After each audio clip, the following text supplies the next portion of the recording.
I got a lot of criticism because I have a different type of art. I am a mixed young lady.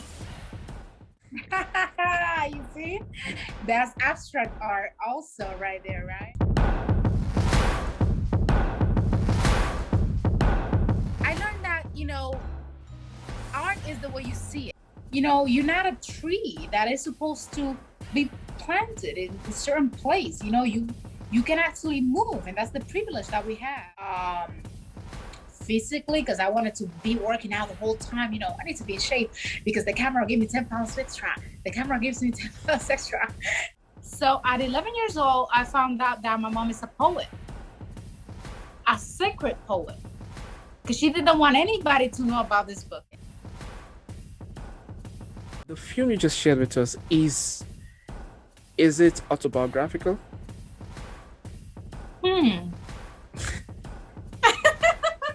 There is actually no right or wrong. You can paint a face in a way, and then I can paint a face in another way, and it's still beauty, it's still art. Always try to aim for the best.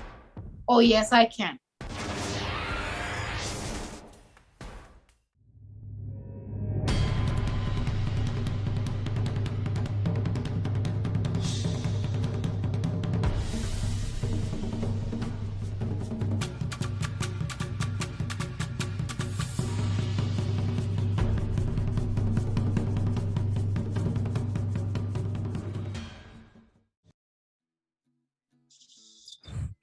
Dapo.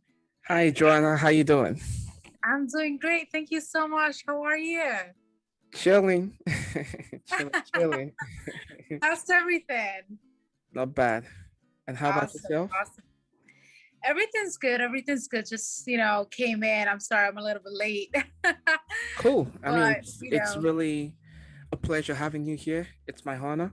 Yeah. I see you've been doing a lot of things, and I mean, I'm proud of you. I believe you're also proud of yourself. And I was going through your book, and I saw something there that says, where I was reading the about section of your book, it says that the author wants to project that in art there is no right or wrong. That's right. That's right. Yeah, so I would like you to talk about that, because we will still go into the things that you do, being an actress, doing what you do, but being a poet, a writer, and in this book, Abstraction, what's the thing that you're trying to convey, that when you said in art there is no right or wrong? So I'm not sure if you went through the last cover of the book. So I went through, a little phase of my life when I went to art school. It was something very short, for a very short period of time, but it was something that actually shocked me, and not in a positive way. So let's put it this way, just a little overview. So I went to school for finance, then I wanted to go to school to become a fashion designer. So I got a lot of criticism because I have a different type of art. It may not be, the average type of art that you see, but it's more like abstract. It's more abstract. I like to paint faces. I like to paint abstract art. So, I had this professor that she used to criticize me in a way that it was very harsh. She's like, everything you do is trash. I'm like, I just couldn't take that type of criticism. And I learned that, art is the way you see it. It's beauty, and there's no art. There is actually no right or wrong. You can paint a face in a way, and then I can paint a face in another way, and it's still beauty, it's still art, but it's the way we see it. So the poems that I actually write are very abstract, because me painting abstract, I like to ask my friends, so what do you see in this painting? And they tell me, I see a face. And then I ask the other friend, so what do you see in this painting? They tell me, I see a heart, So that's the beauty of it. Everybody has their own type of, meaning or interpretation of it. That's really deep. And I think that's art. That's the essence of art, for you to not tell people what to see, but then you leaving your project, you're leaving it open for different interpretation. It could be this to this person, it could be this to that person. Just like 3 plus 3 is 6, 4 plus 2 is 6, 1 plus 5 is still 6. Um, everyone is open to have their own abstract interpretation of what they Absolutely. see. So, who is Joanna Malasa? That's a good question. So I am from Brooklyn. I am Spanish Jew. I am into finance. I just got accepted into medical school, by the way. So I'm about to become a doctor pretty soon. So I'm a poet. I'm a human. Before anything. That's a deep question. That's a question that I can actually, can go hours and hours and hours just trying to figure out, because at the end of the day, we so sure about who we are, but when that question comes, it's like, who am I? Hmm. There's a movie title, Who Am I? But yeah, that's interesting. I think you're this embodiment of multiple culture, variation of talent, um, and you have so much to offer. I believe that's one of the reasons why you're here. I don't think anything here right now, this very moment, is happening by accident. It's happening because it was meant to happen. And what does it feel like being a Spanish Jew in a Black community? Because you like this, like I said, an embodiment of multiple culture. Yes. So, and I think that's one of the reasons why when I asked you, who is Joanna Malasa, you had to I felt like you went like 10 years deep inside to like be like, who is Joanna Malasa for real?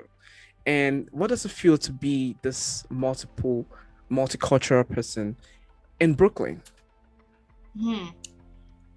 So, Dapo, it hasn't been easy, and it hasn't been, the easiest thing ever.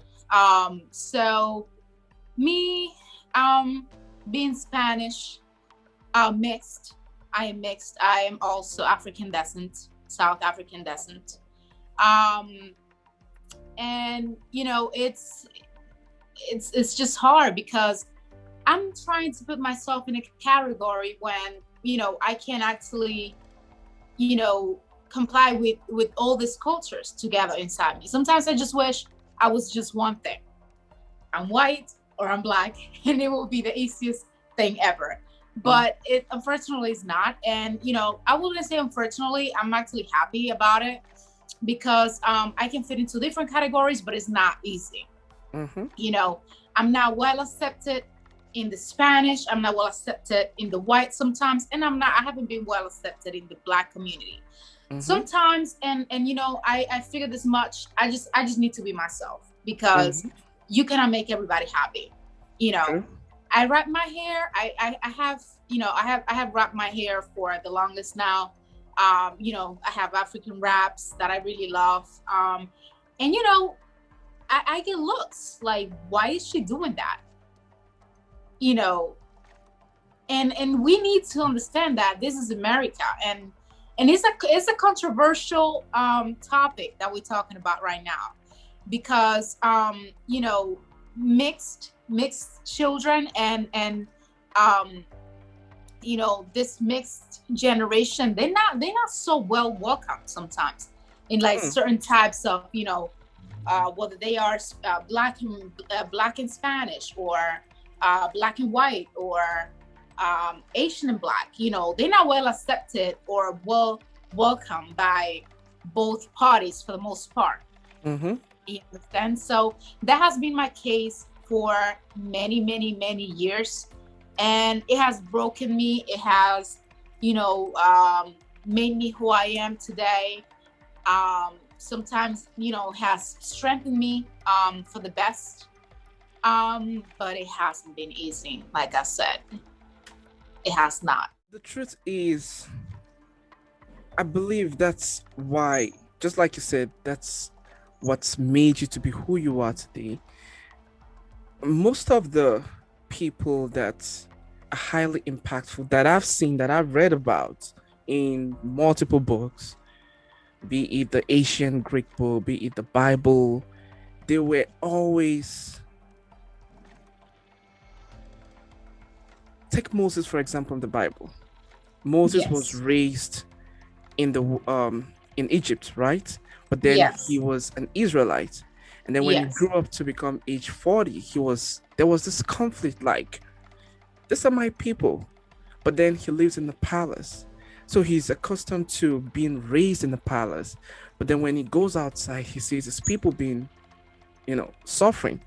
And then there was this specific fight going on. He was trying to stop the fight between two Israelites, and they were like, who made you a judge over us? So he was trying to associate with his own people, and his own people were like, no, we don't want you to be around us. So at some point, he felt unaccepted in Egypt, and then he felt unaccepted by his own people, and then he went into the wilderness. But the front and the back of the story was that he became the most influential person in the Old Testament.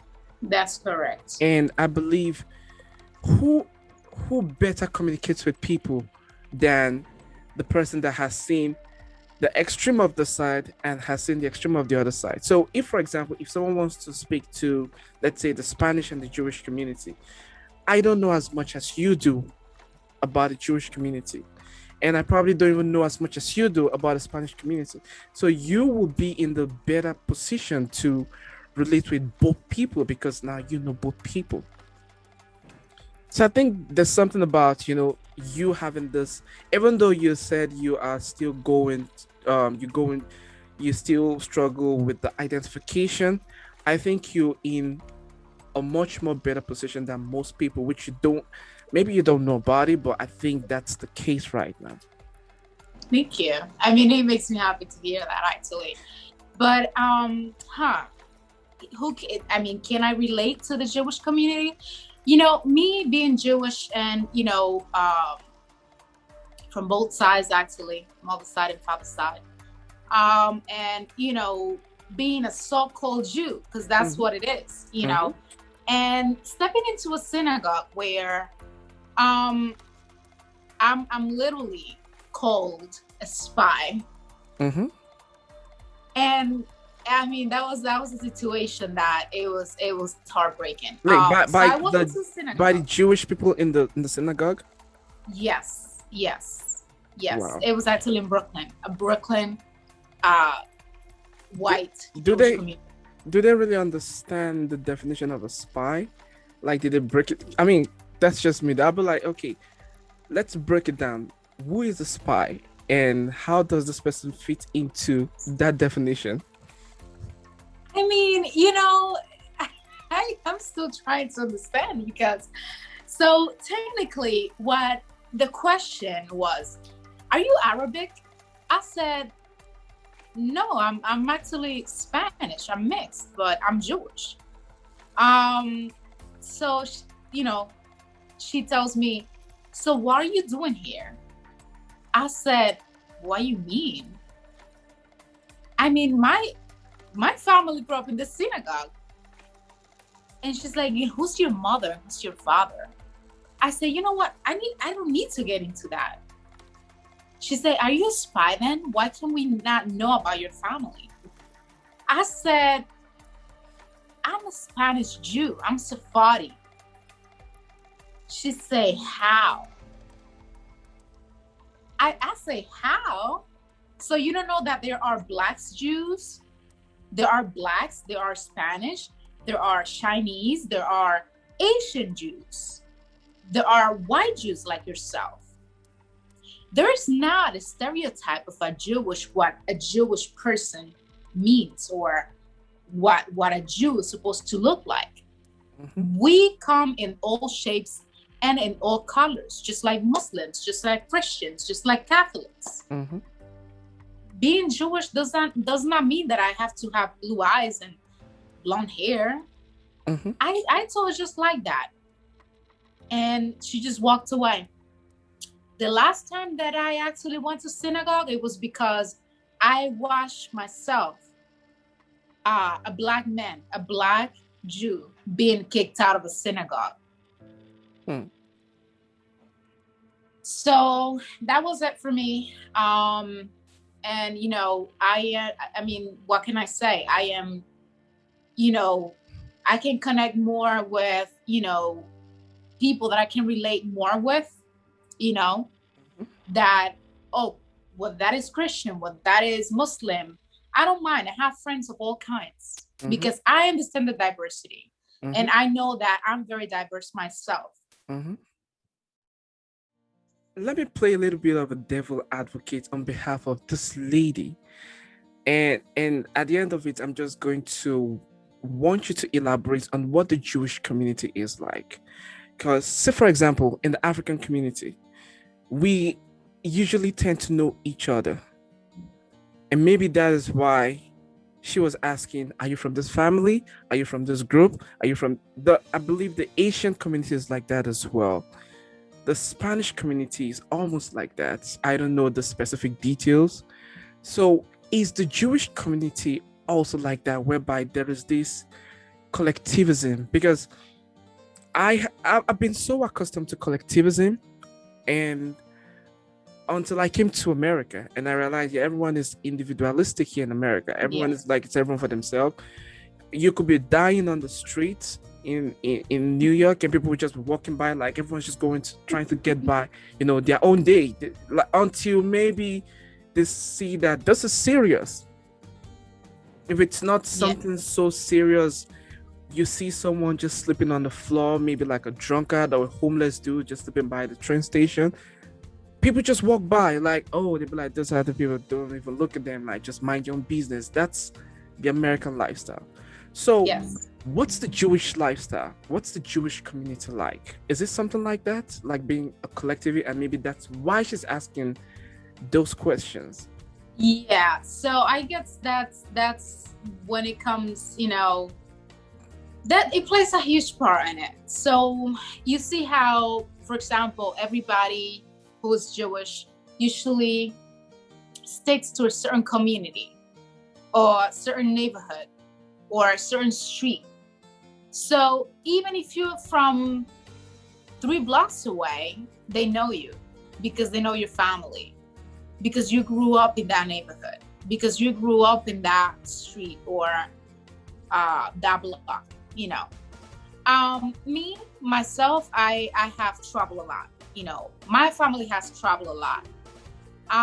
So, you know, I have family in Germany, I have family in Spain, I have family in, you know, South Africa, I have family in the Dominican Republic, I have family in Switzerland, you know, I have family in Israel. I mean, I've moved everywhere, you know. So one week I might be in New York, next week I may be in the DR, next week I may be in another country, you know, Europe. So and I have stayed for long periods of times, you know, in each place that I go. So you might not see me for, let's say, a year, and then the next 5 years you come see me again, you know, and then you don't see me again for 3 years, you know. So and I guess that the problem lays there, you know, because I haven't, yes, I was raised in Brooklyn, but at the same time I was, you know, with my family on and off in different type of, you know, travelings and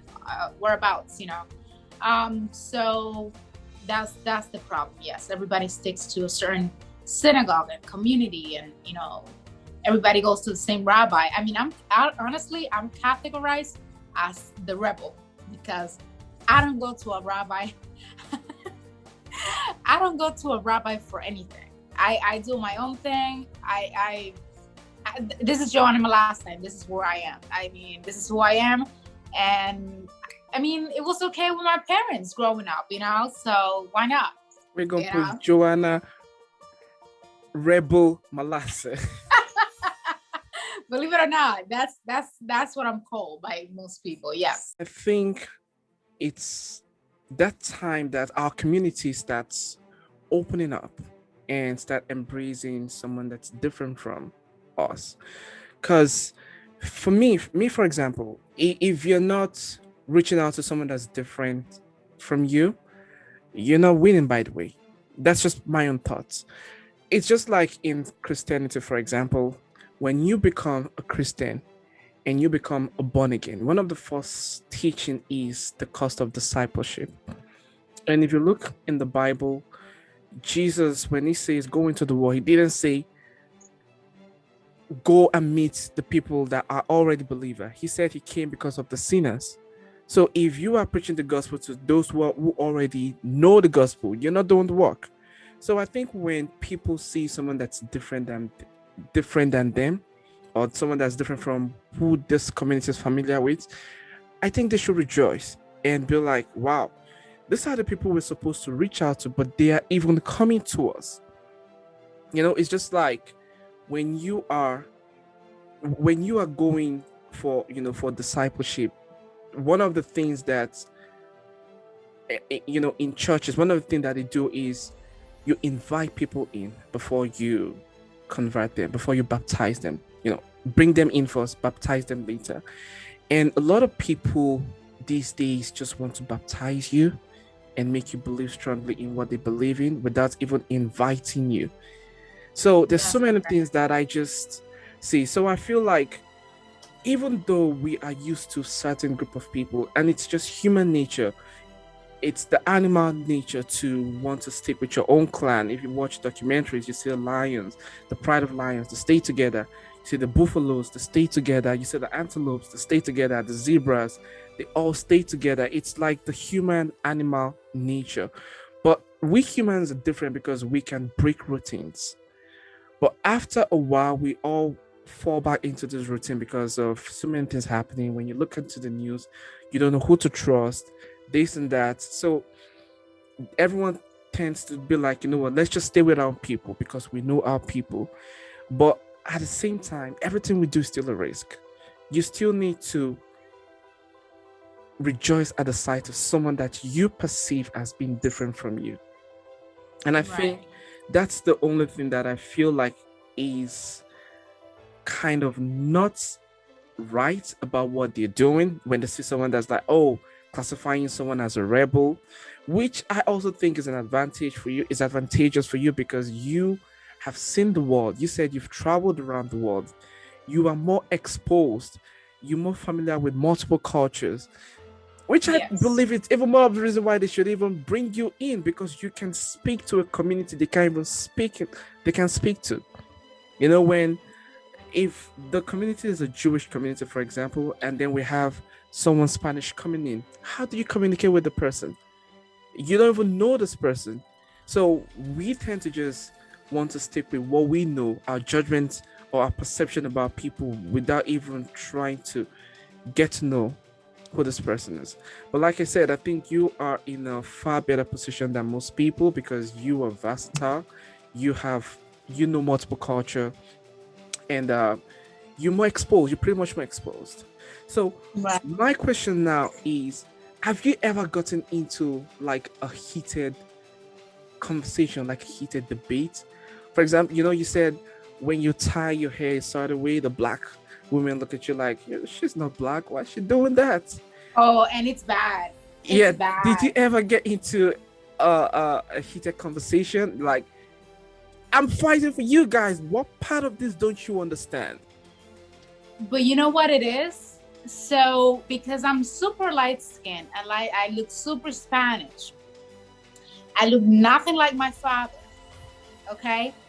So I get these looks, like really bad looks, like whether that is on the train or, walking down New York City, walking down in Brooklyn. They look at me like, and I'm like, you need to understand it's not cultural appreciation. This is who I am. So I'm not white. I'm not fully Spanish. I am a mixed young lady, but I'm not welcome. I never been, which it's totally, what can I say? I mean, I love my Black people, you know, but I'm not welcome. I've never been. Do you ever wonder why? Is it just because of the skin? I think it's because of the skin only. That's crazy. I wouldn't say it's because of the hair because it's wrapped Mm-hmm.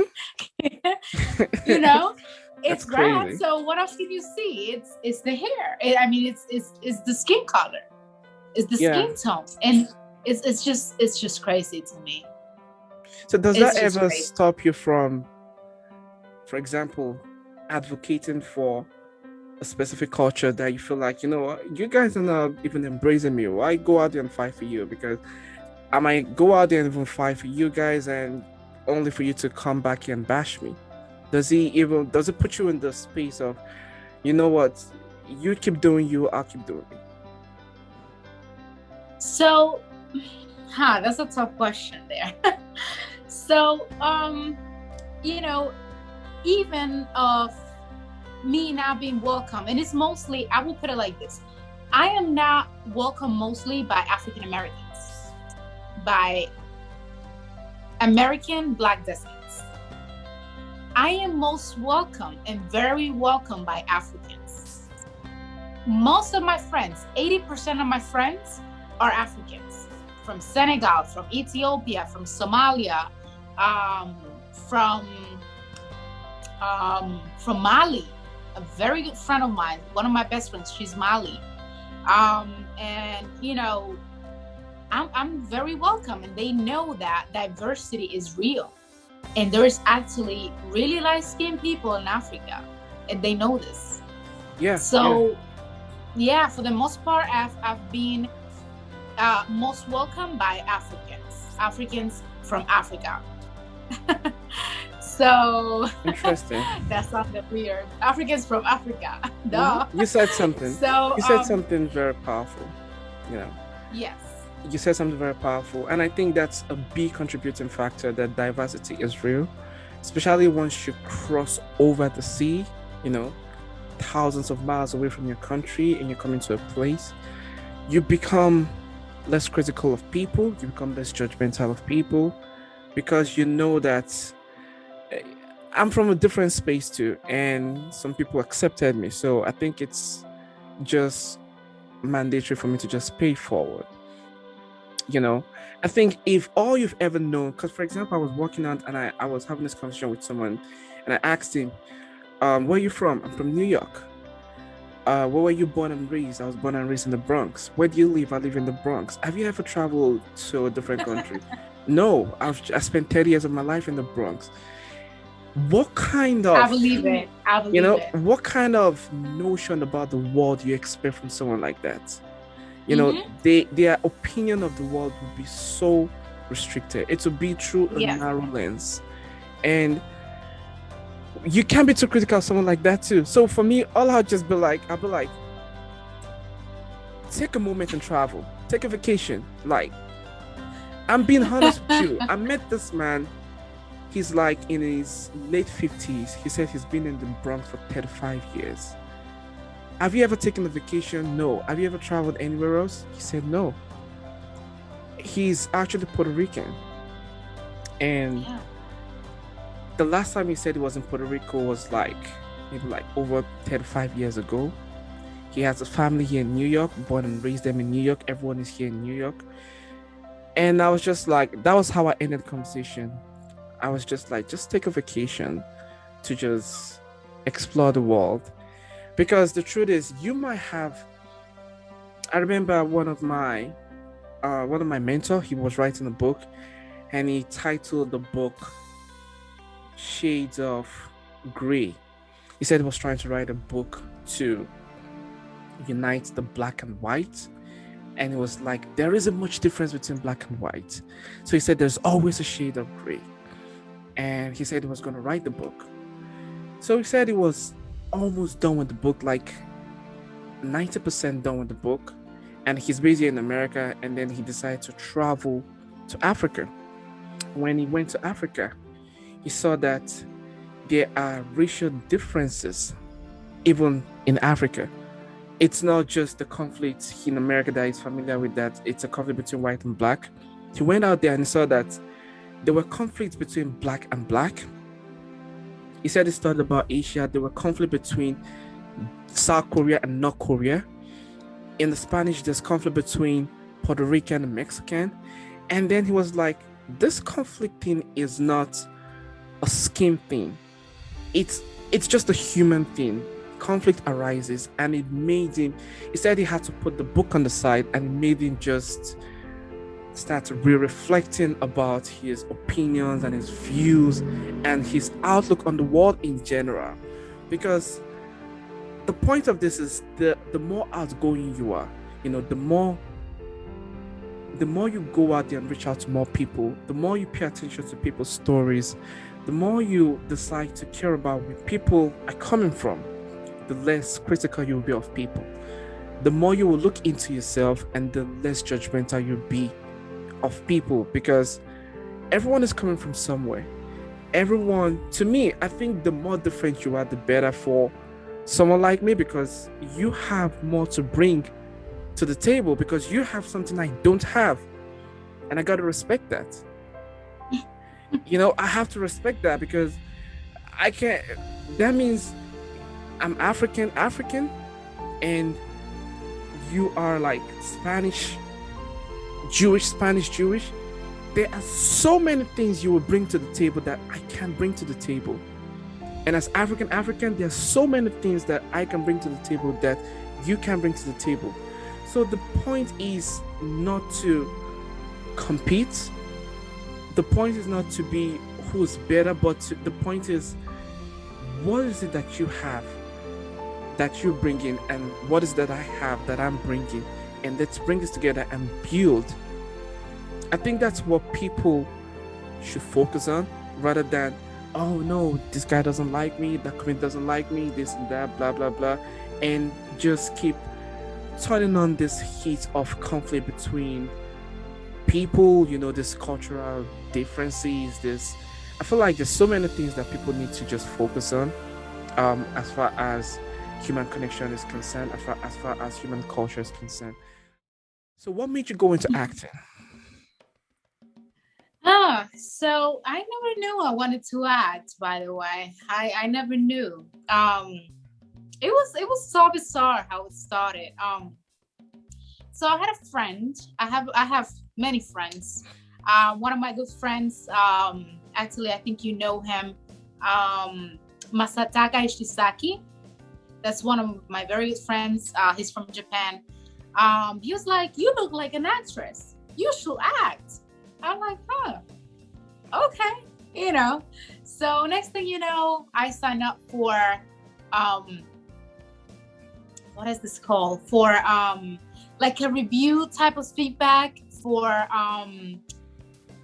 like supermarkets and stuff like that. So I sent in my video, just like talking about the grocery store that I go to. Next thing you know, I'm in Chelsea. I walk into a restaurant and they're like, "Oh, so you're gonna go next door to this bodega, to the grocery store, and you're gonna tell us what is your experience like." And I'm like, "Okay, how much am I getting for that?" And they're like, "We're gonna give you $200 Amazon gift card." I'm like, "Okay, cool."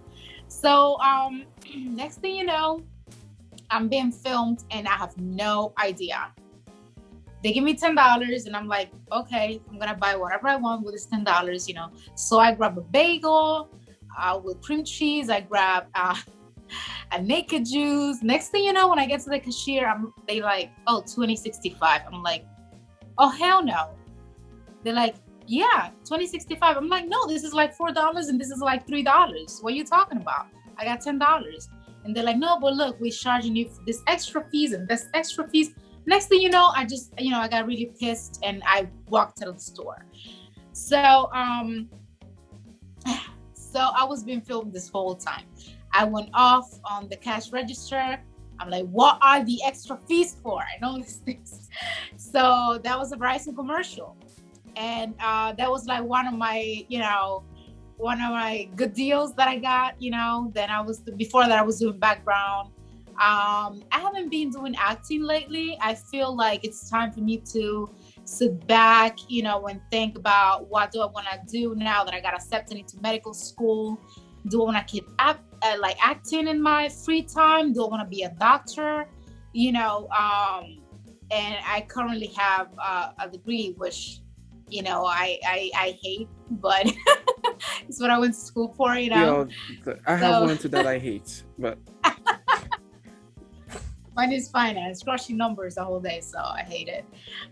So yeah, I haven't been out there lately. I feel like it's that time that it's like the gap time that you take to like reflect and sit back and maybe be alone for a certain time.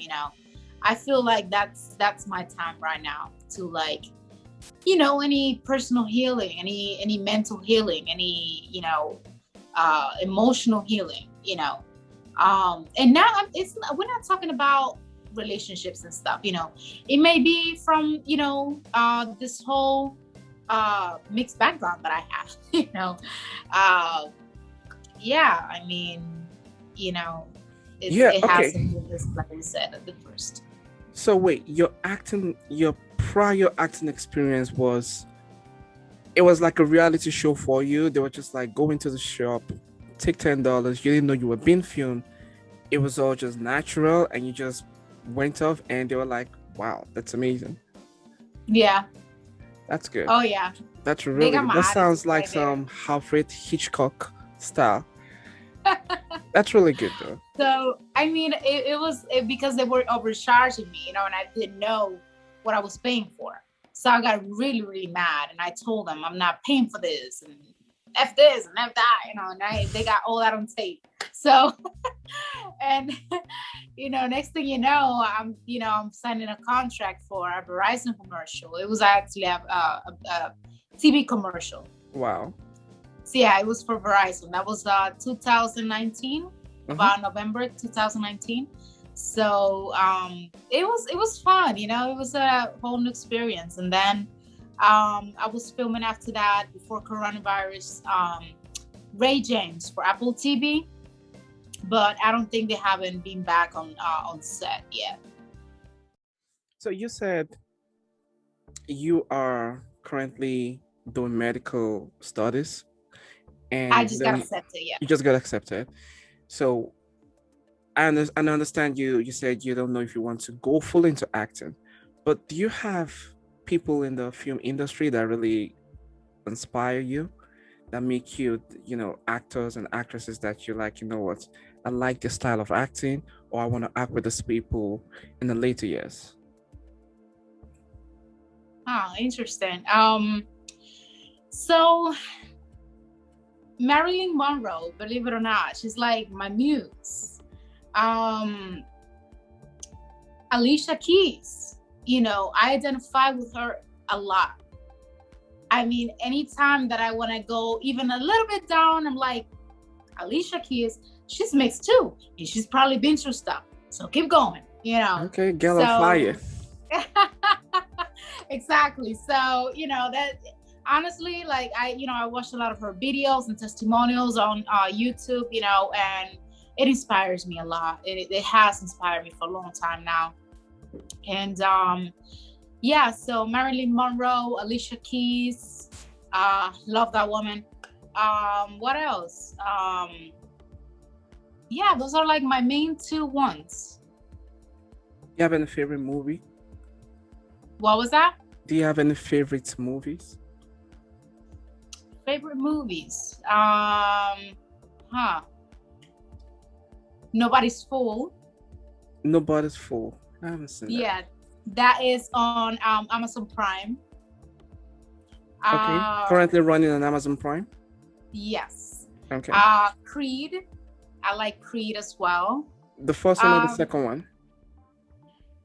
Creed. Yes, that's my both? second. What was that? No. Is it both Creed or the first one? I like both of them. Okay. The one and this number two.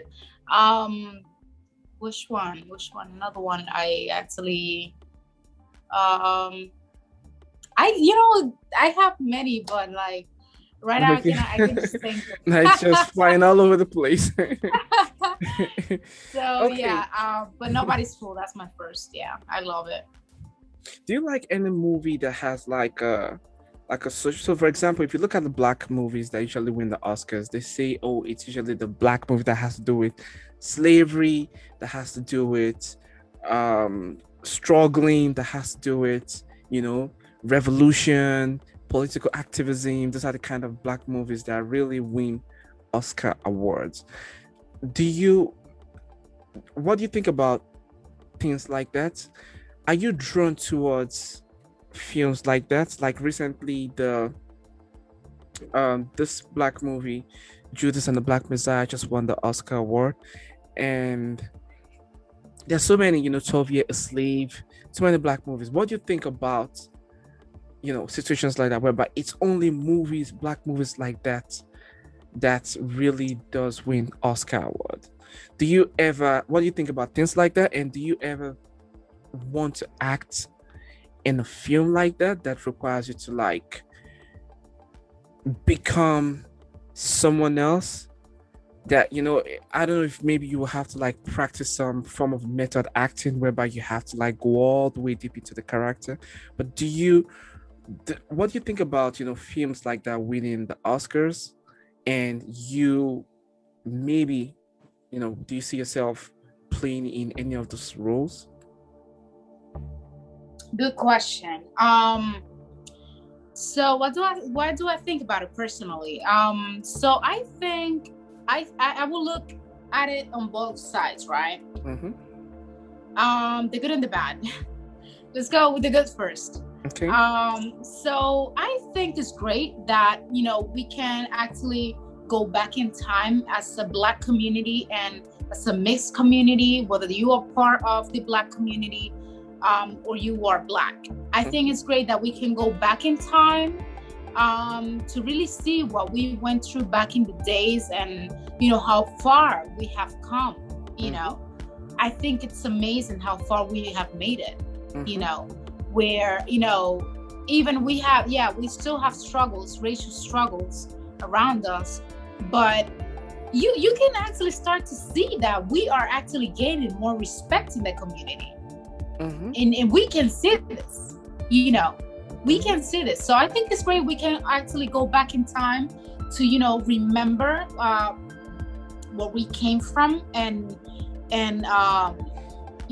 this is what we went through, and this is why maybe we behave certain way, and it makes us understand certain things. You understand?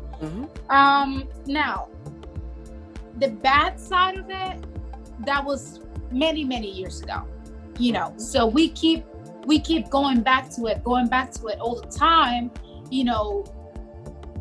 Yes, it is something that, just like the Holocaust, we can never forget it. Slavery. But I'm a very positive person. I try to see things on the bright side for the most part. So why don't we think about the happy things? Like what's the greatest thing for the black community? What's the next big thing for the black community? Not so much about we were slaves, and I put myself in that category because I'm not black, I'm not white, I'm not white. So if we were back in the slavery again, guess what? I'm South African descent. I'm going with you guys. I'm that's exactly how I see it. That's not all the way for me to see it, so I'm the so-called, and I hate this word, really hate this word, mulatto. What's that? Mulatto, that's what it's called, a person that is mixed, either that is black and white, or that is Spanish and black. So that is in between.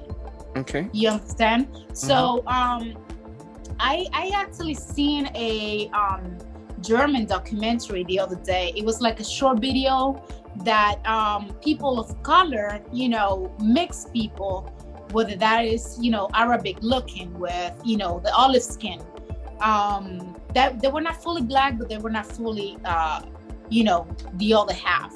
So they were in that between middle tone. So they were talking about this word that, and I have gotten this word many times. I had friends from Georgia who call me de mulata, So Okay.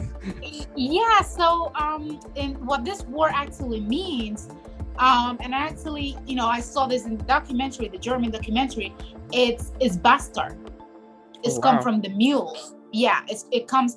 That is the actual word that Europeans used to use on African slaves and the so-called niggers. You understand? So um, that's the word that that the middle tone people, that they were not fully black or not fully white, uh used to call them mulattoes. So that what the actual word really means is bastard. It comes from the mule, like a donkey type of thing, so um so I hate the word, but people who don't really know the meaning of it, they will use it because it's a normal thing. So yeah, going back to uh the actual question. So yeah, I look at things on the bright side for the most part. What's the next big thing for us? Do I see myself acting as maybe, let's say I put it as example, um like a daughter of an African slave with an actual European soldier or something.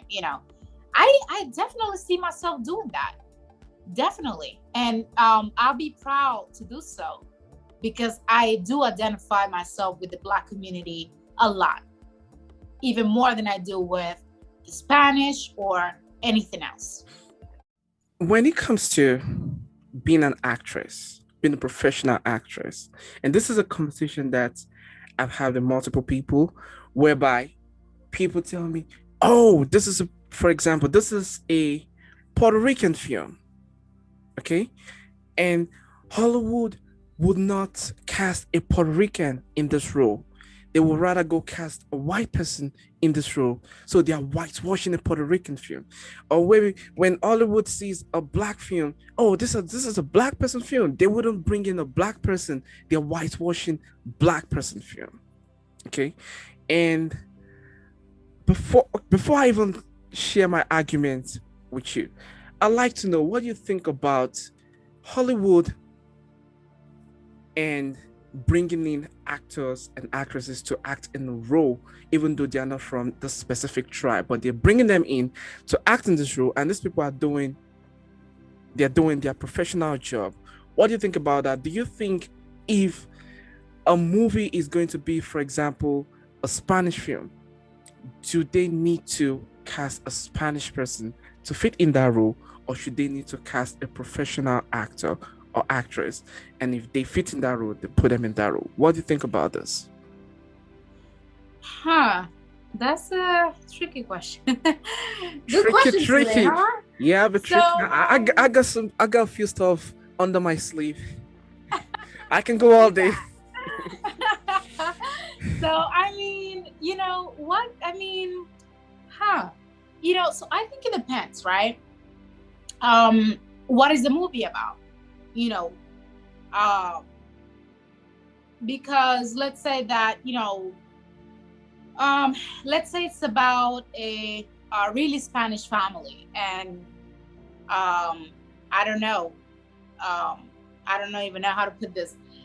They look really Spanish. Let's say I mean, they have to put a certain children that fits the category of the family, I guess. you know I really think it depends, but I mean, bringing Spanish only, why? Why not the diversity? Because there are Spanish people that are white, there are Spanish people that are black. Whether that is that they speak the language, then that's something else. Then maybe that's needed because of the needs of the movie, you know. I'm all about diversity. I mean, why not bring in blacks? Why not bring in whites? Why not bring in, you know, mixed people? Why not bring in everything in it? You know, that I think that will make the movie even more interesting. You know, but it really, like I said, it really depends on what they're looking for and the needs of the movie and what is it about and the story behind the movie as well. If that makes sense, maybe. It does make a lot of sense. And to me, I like what you said when you said the story itself. Okay. I think that's the foundation. The story, the truth of the story.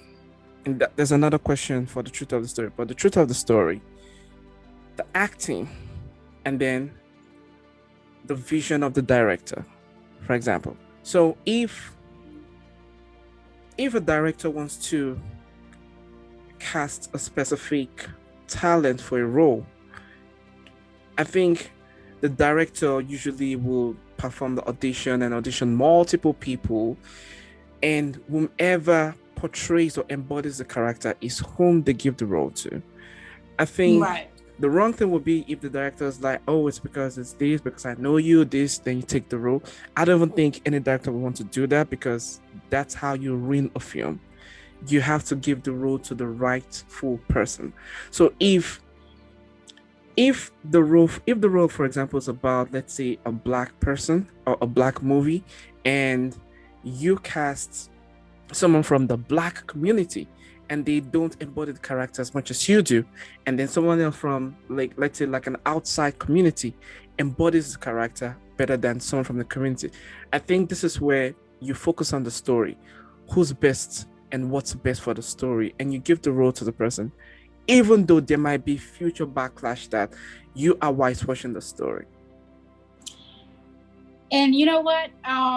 Actually, me as a writer, I'm actually writing a novel right now, and it's good that you bring that up, because I myself personally, I have a certain, for the main character, it's a black mixed Jewish young lady. So I'm writing two novels actually at the same time. One I have been writing for the past, believe it or not, 5 years. So that must be good, right? I believe. Look, I'm a writer. I have projects that I've had them for the longest. You know, when I see most of my favorite writers, I've seen some of them spend 11 years writing a script. So I believe it if you say you've been working on the project for 5 years. So for the first one, I give you the name. It's called Simona. So Simona is a character that, you know, whoever is casting to do a film for this book, I want this director to respect my, you know, my emotions and my creativity, because I know exactly how I want Simona to look. I know exactly how I want Simona to walk. I know exactly how I want Simona. I know her height. I might even know her weight. You understand? So I want this director that wants to, you know, bring my book to life, to respect, you know, my creativity, and at the same time, you know, respect the time that I put into this, you know. So it's about a black light-skinned young lady, Jewish, who fell in love, you know, with a Jewish guy from the white community. And, you know, I just give you a little overview because I don't want to spoil it.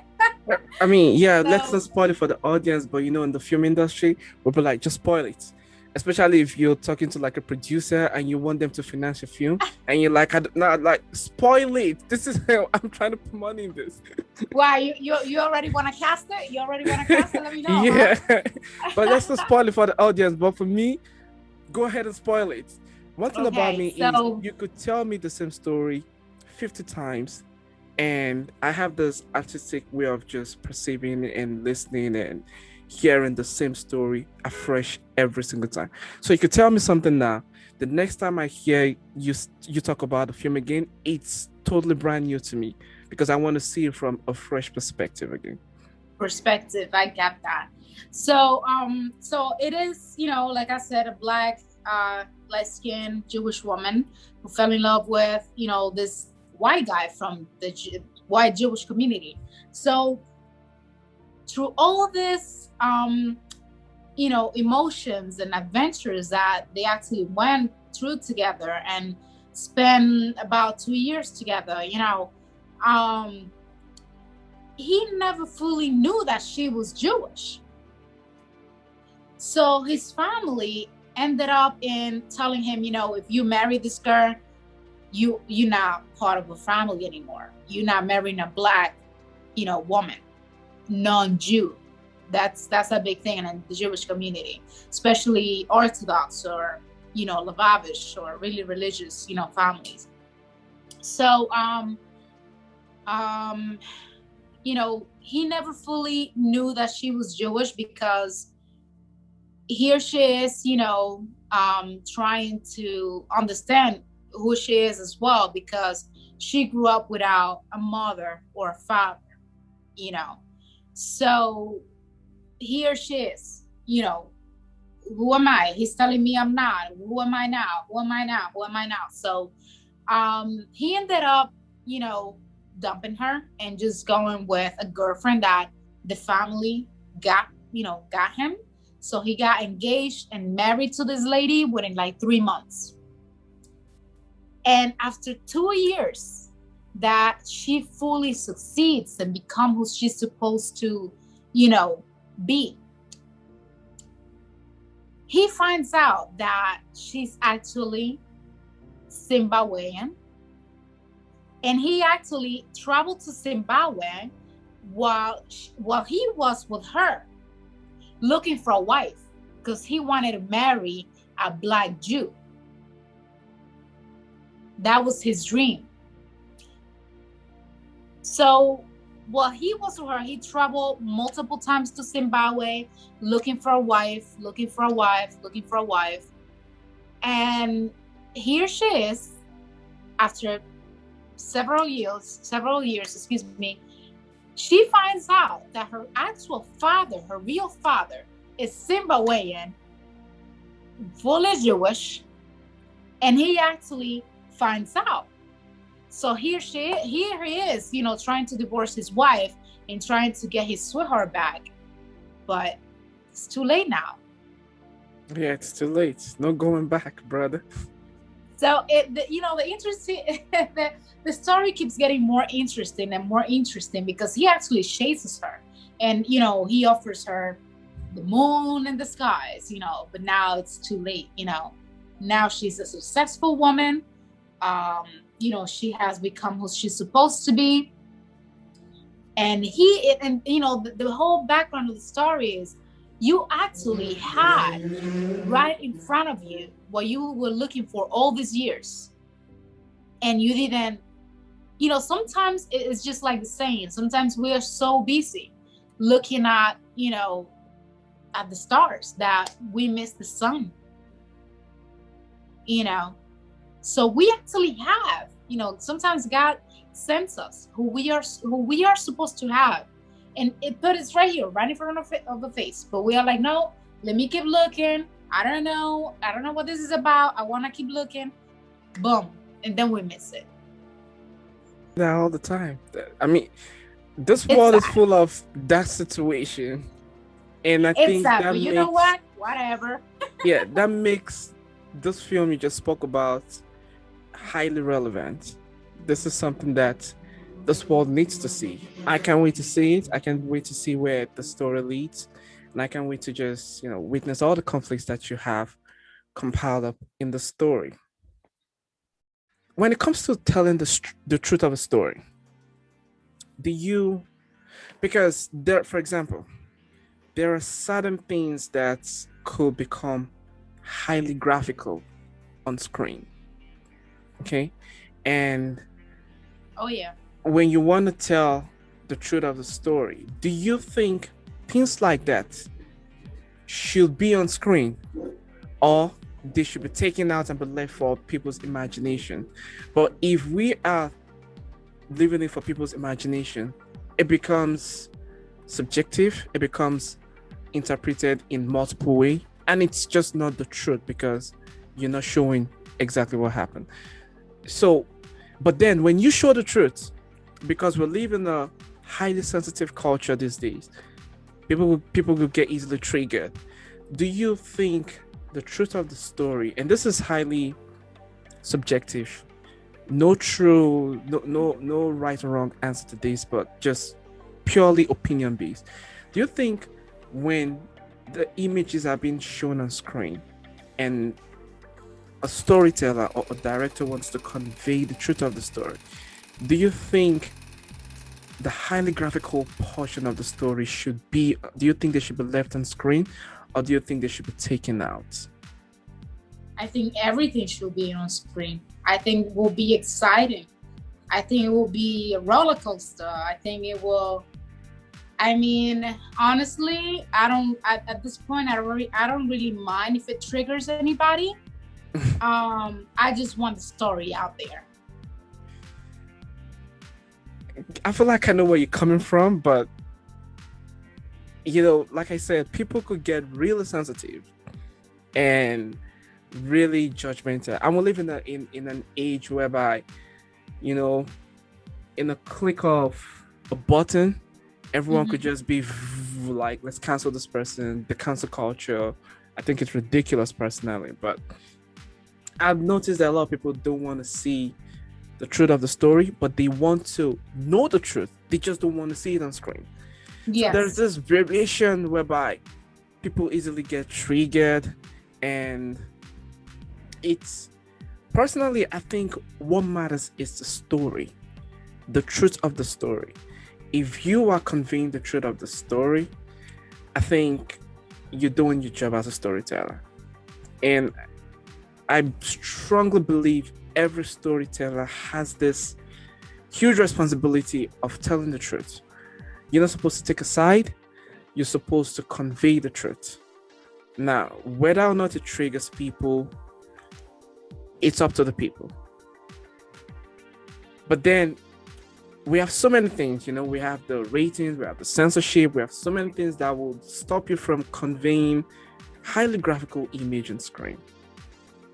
But then you just said, we should put it out there. Just leave it out there. Yeah, people should be able to accept the truth.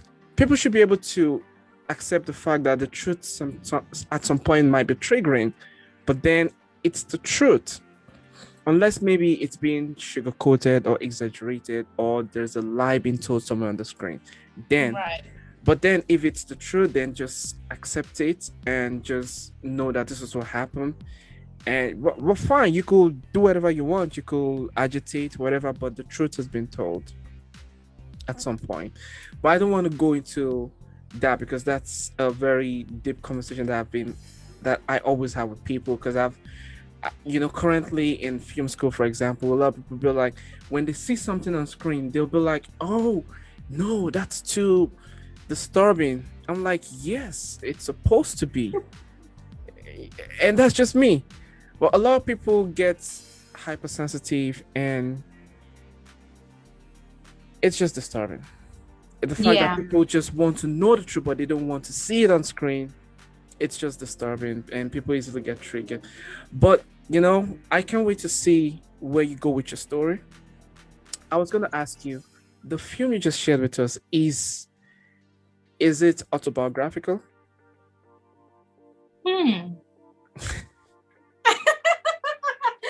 Okay, I see where you're going.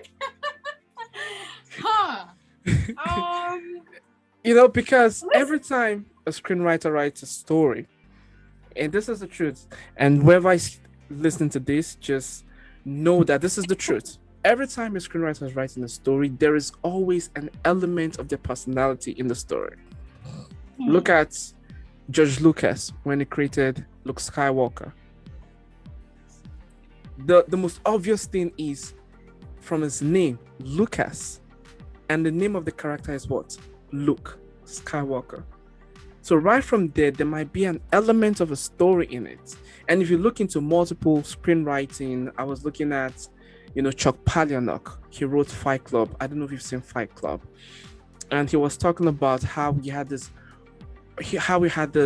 view of the world, and how he was able to like just put what he feels like should have been an outlook of the world in the story, because these were things that happened to him, happened to people around him, and he puts it in the story. But then it's a fictional story. And that was why I was asking, is any part of your story autobiographical? Or you just want to leave it out there for us to be on the lookout? Yes. So let's leave that for later, after, the book is out and maybe the movie is out. So once the book is out, let's see if we obviously, maybe make it into something, maybe I make it into something. I don't know. I'm not sure yet, but maybe the main goal is to get it on the screen, and because there are so many sides to the story, and it is highly controversial in the Jewish community as well. I prefer to leave a question mark there. Mm-hmm.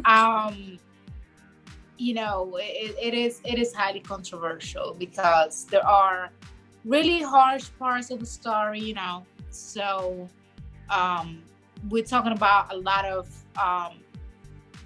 anti-Semitic, anti-Zionist, racism, a lot of racism, so plenty of it.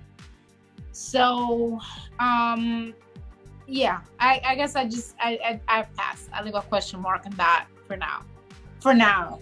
Yeah. Yeah, we'll be on the lookout. We'll bring you in some other time, and then you will just reveal things to us there. So when you're writing your script, when you're writing your stories, or when you're writing your book, what's your writing process like? Do you, for example, do you switch between all these characters and then you just start talking to yourself and then you put it down? Or maybe you might just be with some random friends and you're talking and you just say a line and your friend is like, what? And you're like, oh, that was just a line that was a dialogue from one of my stories. Does that happen to you? And they'll be like, oh, that has happened to me. She's doing it again. She's doing it again.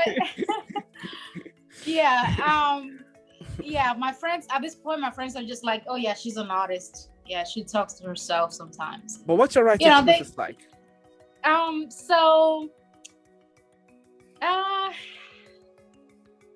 it is hard to explain, I would say, because so I go into this mental state where I'm either too sad or too happy. I've never written a story when I'm in the middle, when I'm in that middle state. I'm either, and believe it or not, my best poems, and actually this is actually my Spanish book, is the version of abstraction, but it's the Spanish version.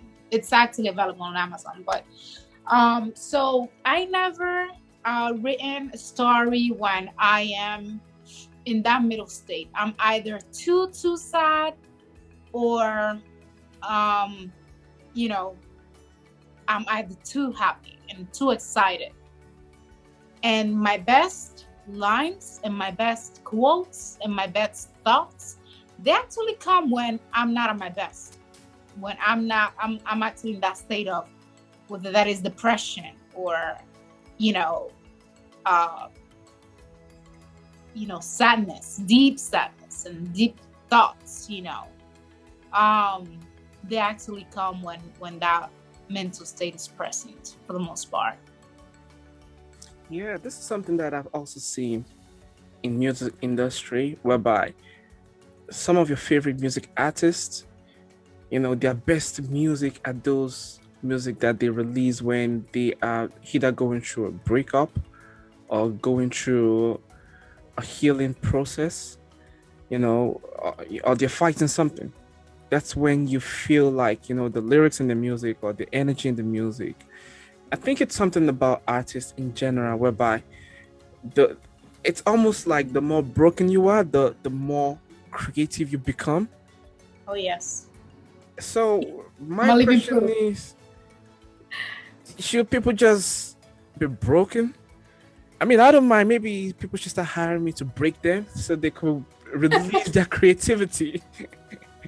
Yeah, I mean, there are some emotions and some situations, that they have shaped me a lot, Now that I'm broken, I'm actually a very happy person, very happy. And I never try to show that side, because who's coming next is not their fault, So whatever, a family member did, or, whatever it is, that has nothing to do with, what's next in my future. I'm a very positive person, you know.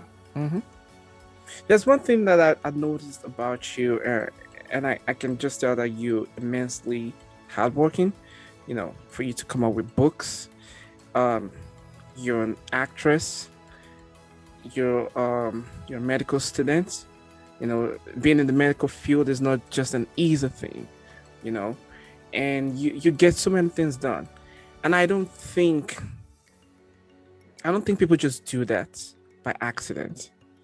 I believe there is always this, because, for example, I've seen people just wake up someday and be like, I want to start getting things done. I'm highly motivated. I want to do things. And then they're like that for 1 week, and then they're back in this lazy state again. They don't keep it going, But for people to be consistent over time and keep working and keep doing this thing, it's almost like there is this life transforming moment that puts a chip on their shoulder and makes them become like, you know what? I'm just going to keep going. No turning back. This is not even about motivation now. This is just, I have to do this. And sometimes it's some story that's maybe if they eventually write an autobiographical, anthology of their life, maybe we'll get to know. But you really want to know if the book is about me? I don't know. But in some cases, some of the stories you can't share. I don't know, maybe some stories might involve like the extreme and they just can't share the story. But then it's just a story that completely transforms them. So my question is, do you have like this life transforming event that happened to you and just made you become this Joanna Malasa that you are, that's just driven, that just wants to keep going and keep mining yourself for all the creativity that's within you? Do you have this life transforming moment that you would like to share with us? Oh yeah.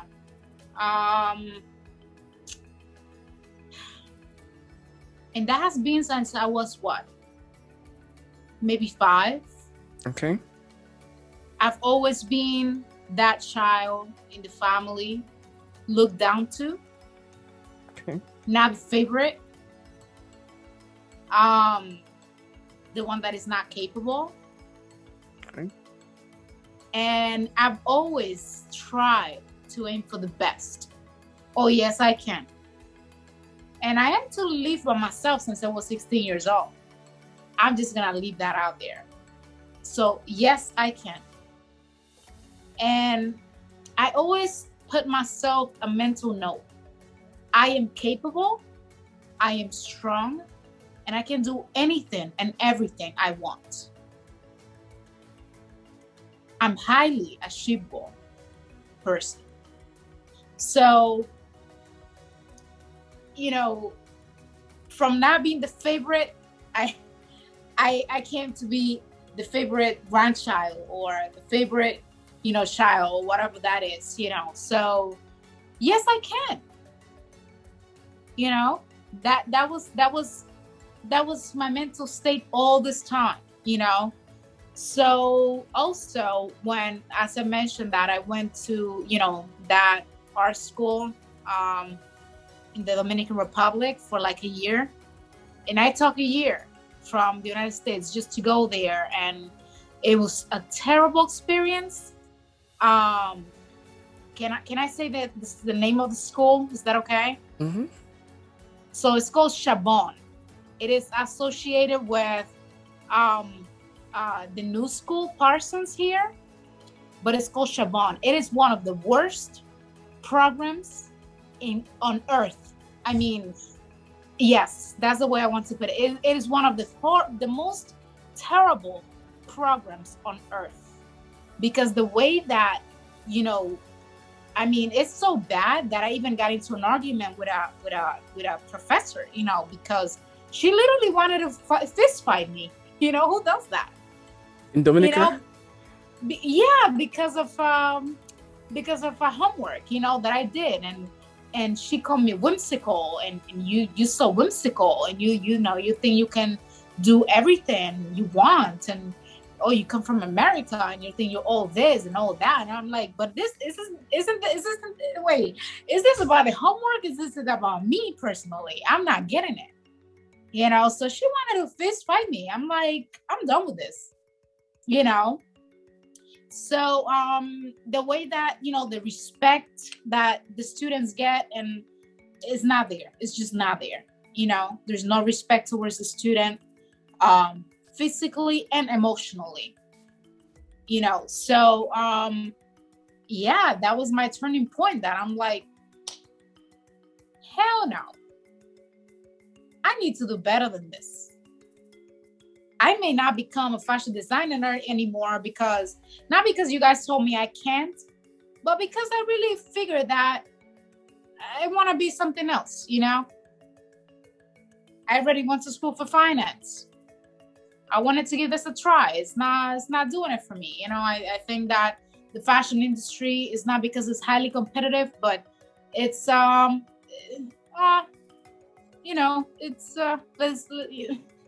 gonna leave the comments for another time, but you deal with very difficult people, so that was the point that I was like, you know what, I need to do better. Whatever I'm doing, I need to if I'm doing good, I need to be the best, and that's what I'm gonna do. It might not be in this field, but I got a plan B. When you were writing your poetry book, what was the thoughts going through your mind, and what was it like for you? This is your very first time writing a book. You've never done it before. I don't know if you had someone that's done it before in your family or in your group of friends, but what was it?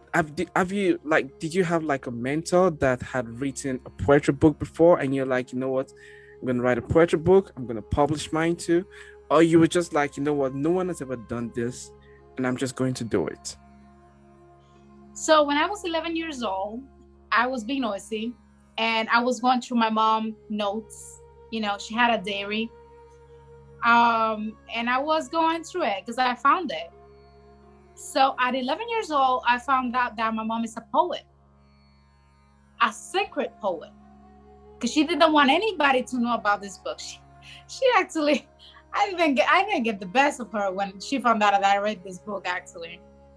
But I found out that she actually wrote poems about me, and what it actually felt, to her about, having me such a very young age, So I was like, wow, at this age, I was like, I didn't know that I'm this special to my mom, because she never really made it known, So actually, when I write my own poems, yes, she is the not the behind story on every poem, but I write about her. But it's all this. I had a lot of feelings, mixed feelings, growing up. Because I did not grow up with my father. Most of the time, I wasn't with my mother. So I grew up for the most part, with my grandmother or my aunts. So um, I had a lot of like anger growing up. A lot of mixed feelings that I still remember. What those, I cannot explain them. It's not something that I can explain, but it is like such deep feelings that I'm like, oh, what is this? I want to get this out. This is so deep. So I actually write about that, those feelings that you know I felt deep down, my guts, my heart, all these abstract feelings, that they don't have an explanation, just like abstract art, for example. Yeah, I know. It feels like this high octane fuel that just Yes. charges you, and you're like, what? I get that feeling too sometimes, and immediately I'm like, what? Let me channel this into my writing. Let me channel this into something. And I typically, yeah, understand the feeling that you just described, and just channeling all that energy, all the feeling, all the emotion into just your creativity. I think it's one of the best thing anyone can feel. The feeling of anger. I A lot of people say anger is not good. That's true, but to me, I think it's so good if you know how to channel it. It's not like Yes. being angry at people. When you're feeling, to me, when I'm feeling this intense anger, I'm like, good, let's get something done. And then you see me writing, I could just stay writing for the next 5 hours because there's something boiling inside me. And I know this is energy, and I know that I can't put this to waste. So instead of, you see some other people go out and fight other people, the creative ones will sit down and just channel it and just use it to bring out something deeply creative from themselves. And I think that's one thing that I picked up from what you just described now. I never, I not always knew how to channel my anger. Sometimes I wanted to fight people, Okay. but but when I actually learned how to use that, on my favor, that anger, I used to thrive for, what's the next big thing that I have to do next? Hmm? What can I get done now? How can I make it better? What can I achieve now? So when I actually learned how to channel that anger for the best and on my favor, it was one of the greatest things ever. Yeah. Are you also like this whereby you have some of those things that you just can't share with people because you believe people won't understand? Because when I'm doing something and I'm just super driven, I, I go into the space whereby I'm like, what, let me just get this done. And I don't, I find it very difficult to communicate the reason why I'm doing this. I just want to get this done because the reason why I don't communicate is a lot of people understand. And I've met people like that who are so, just like I said before, that some people are motivated for 1 week, some maybe for like a month, and then they're back in the lazy factor. But there are just people that they are highly driven, and no going back with them. Once they are in the zone, they're in the zone. The only thing they do is maybe they take a rest and then they're back again. They don't just withdraw and be like, oh, I don't feel motivated, because they have the story. And some of the stories, some of it they can share, some of it they don't share with people because people just can't understand. So my question is, do you have one of the stories where you're like, you know what, I'm driven and I don't think you can get this. I just want to get this done. And if you don't want to get this done, just move out of my way. Do you have one of those two?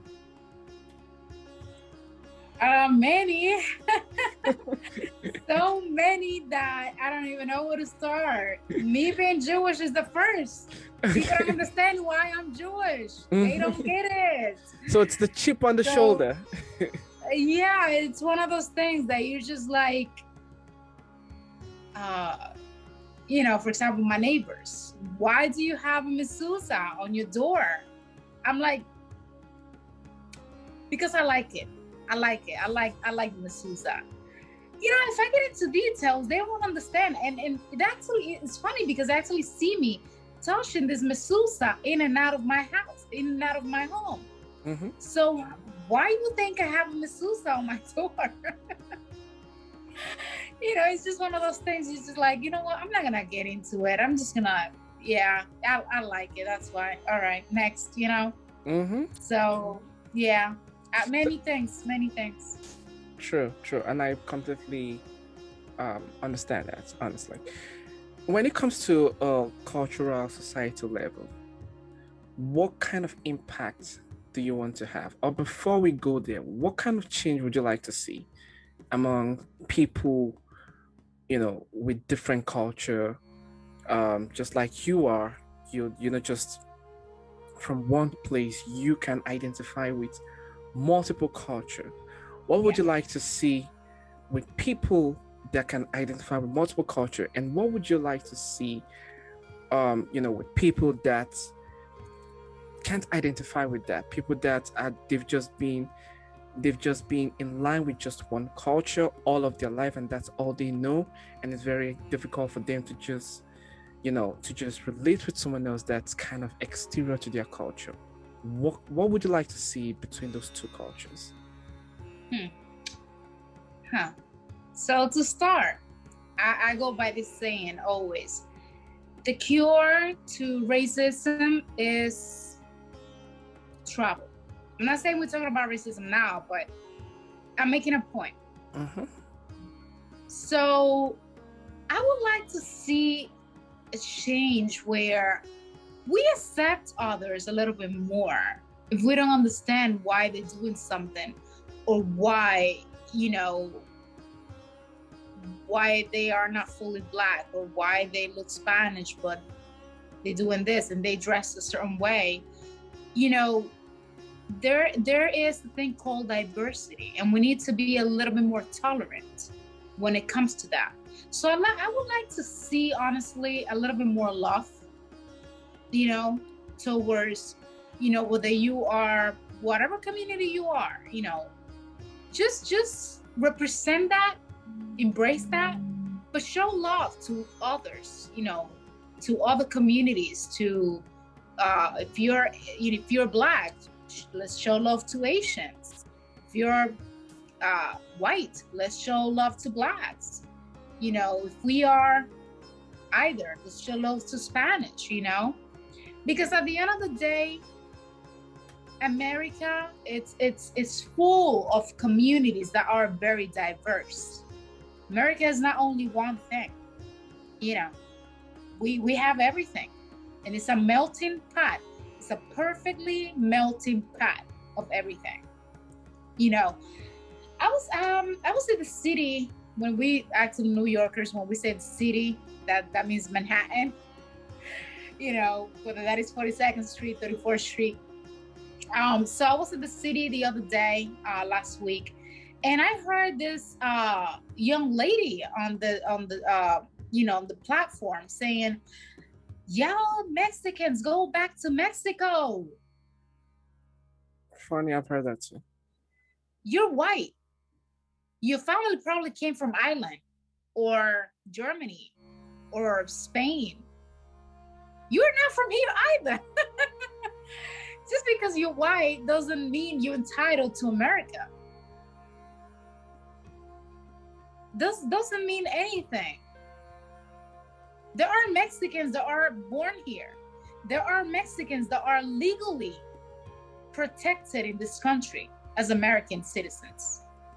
So why you want them to go back to Mexico if they want to live here? That's like telling your own parents, go back to Germany, or go back to Ireland, or go back to Switzerland. Go back to the UK. Why? They are citizens in this, they are actually American citizens in this country. So why do you feel, because you look certain way, you feel entitled to tell, you know, another race to go back to Mexico or go back to Africa, go back to Spain? No. Why? What gives you the right? You know, it makes me mad, actually. So you're saying you want people to be more tolerant of people that's different or people that they feel like they're exterior to their culture. Absolutely. Because at the end of the day,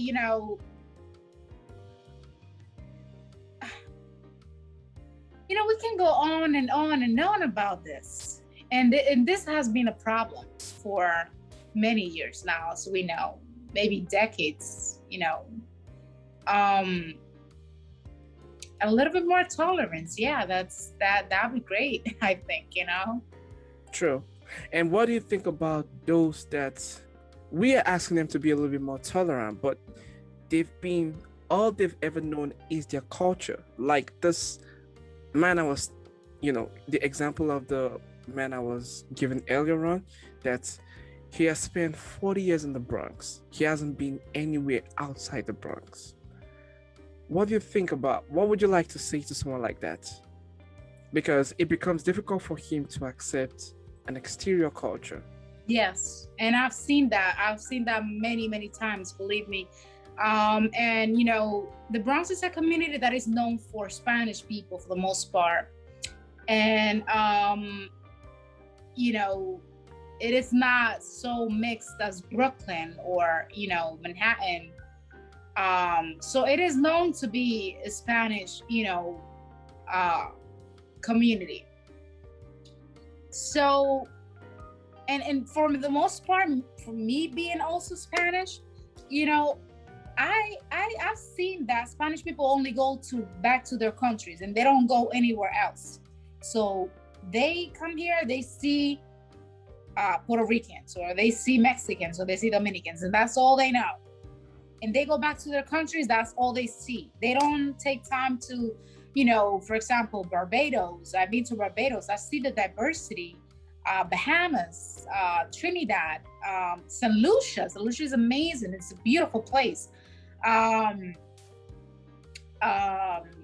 Martin, all these Caribbean places, why don't you take a cruise? There are so many discounts even now for 2021, if anyone is vaccinated, feel like traveling, they want to get the vaccine or anything. I mean, get a COVID test, get a COVID shot, or, whatever it is, but get to travel, get to see other cultures, get to see the diversity. You're not a tree that is supposed to be planted in a certain place. You can actually move, and that's the privilege that we have as human beings. Get to see the world. It's amazing. It's beautiful out there, different foods, different air. You even breathe a different air,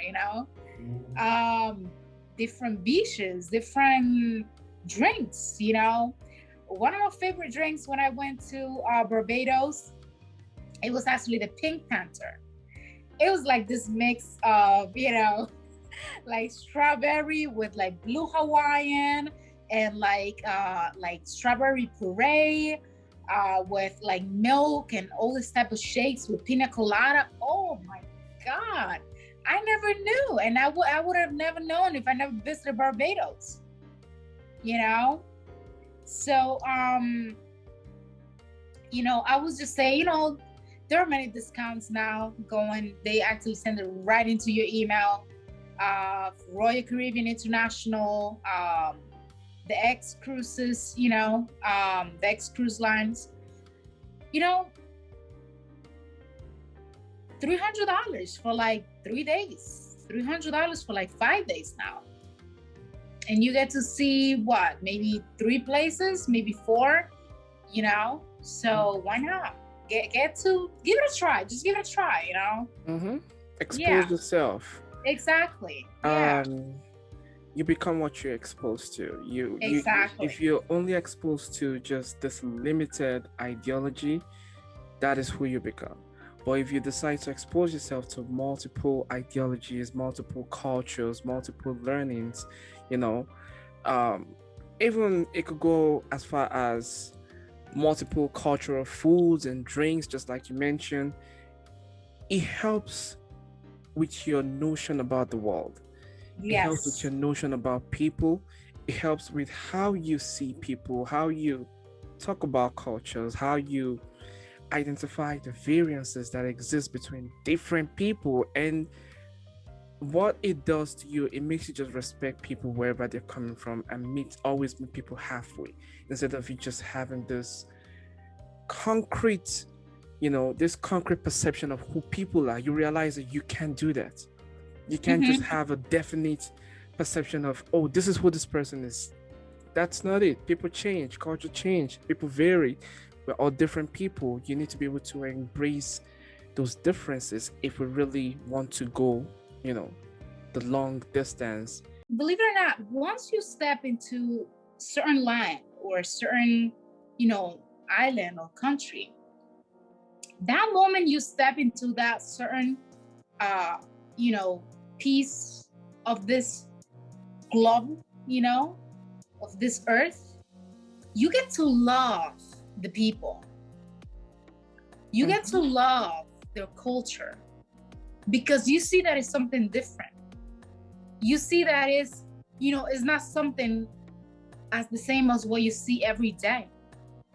Or where you come from. Where you come from, it may be similar, but it may be totally different. So you get to love the people. You get to love their food. You get to love, their music. Their music is everything to me. For example, my friend from Japan, Masa Taka, he used to blast music, and I'm like, what is that beat? He's like, oh, this is from Japan, and oh, this is from Korea. And I'm like, man, now I need to visit this place because I love music, So it's good to expose yourself to all these different type of, scenarios, all these different type of, cultures, because you get to love the people. Yeah. One thing I also picked up from what you just said is the moment you set your foot on that foreign land, you give yourself this chance of stepping outside a familiarity where you think you know everything into becoming a student of life again. Yes. Because now those people, there's so many things you could learn from them. There's so many things you could learn from their culture. There's so many things you could learn from their music. There's so many things you could learn from tasting their food, from getting to know them. By just relating with them, you open up yourself to becoming a fresh student of life. And if there's one thing that's continuous that we will all keep doing to deal with that is learning. The day you stop learning is the day you start dying. So you are now living again because now you are becoming the student of life again. And one reason why, Dapo, I keep going back to school, now I'm back to school again. It's because I love the feeling of being a student. It keeps your feet on the earth, it keeps your feet on the earth, and it keeps you out of this bubble of thinking that you know everything. The moment that you think you know everything, that's the moment you become arrogant and ignorant, because we don't know everything. This world is too big. This planet is too big, and there is many out there also that we don't know about because we've never been in them unless we are part of the NASA or astronauts, So I love the feeling of feeling like a student. I love the feeling of learning every single day, because I feel the moment you feel you know everything, that's the moment that you become arrogant. And that's the moment you stop learning, and times become, a lot harder for people. Yeah, you put yourself in this box. Yeah, exactly. And you just lose touch of reality you're in this box, this bubble that you've created for yourself.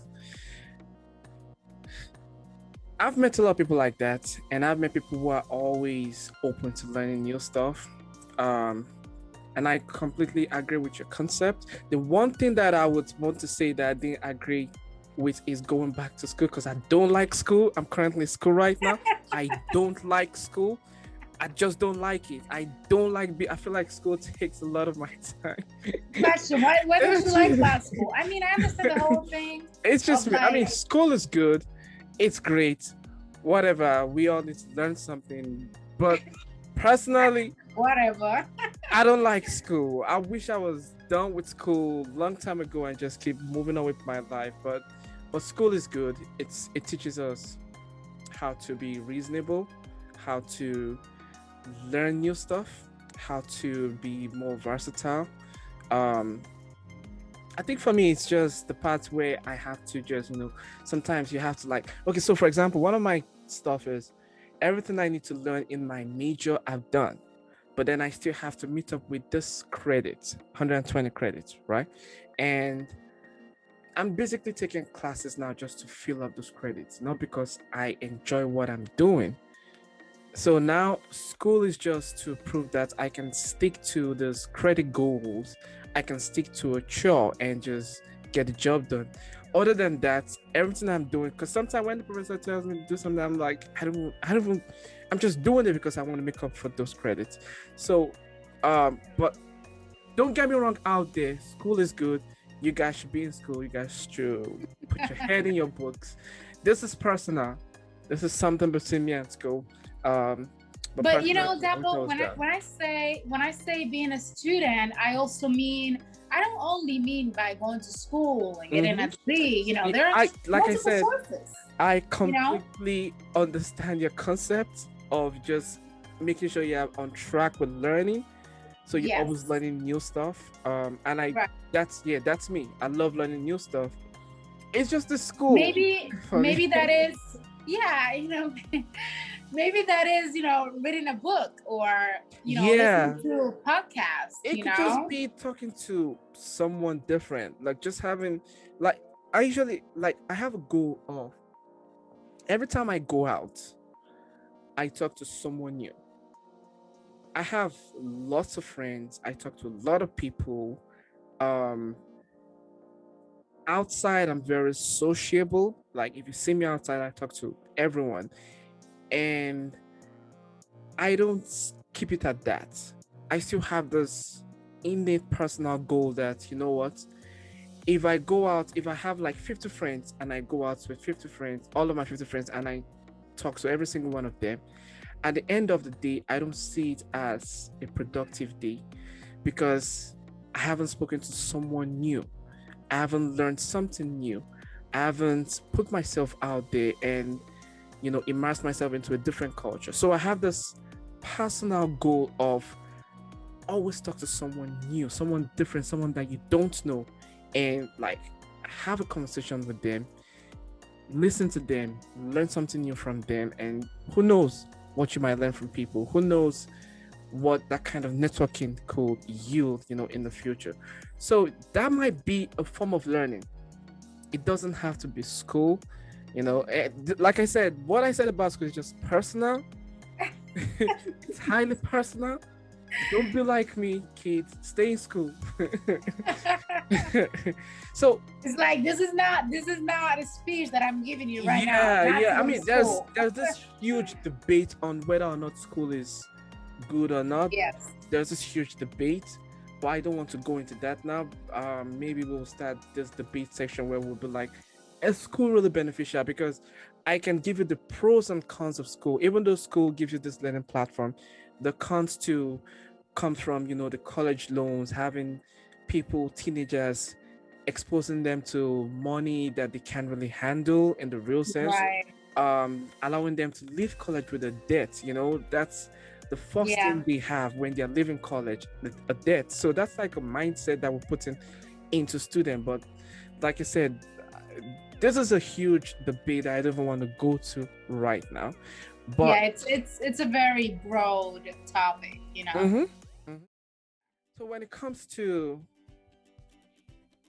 Joanna Malassa, okay? Because we know you do all those things, so many things: acting, student, writer, poet, sketch.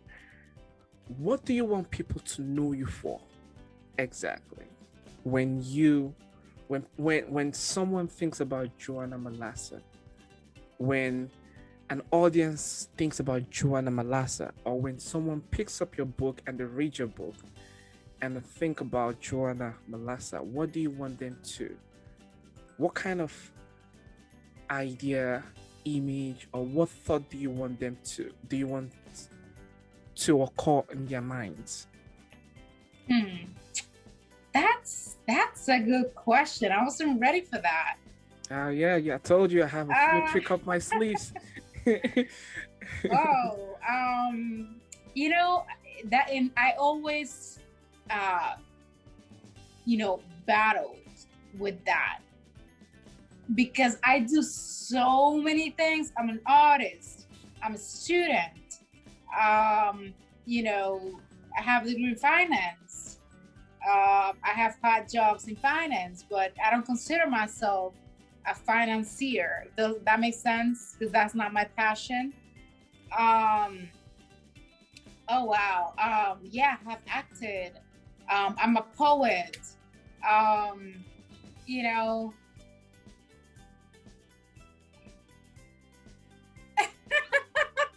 You're universal.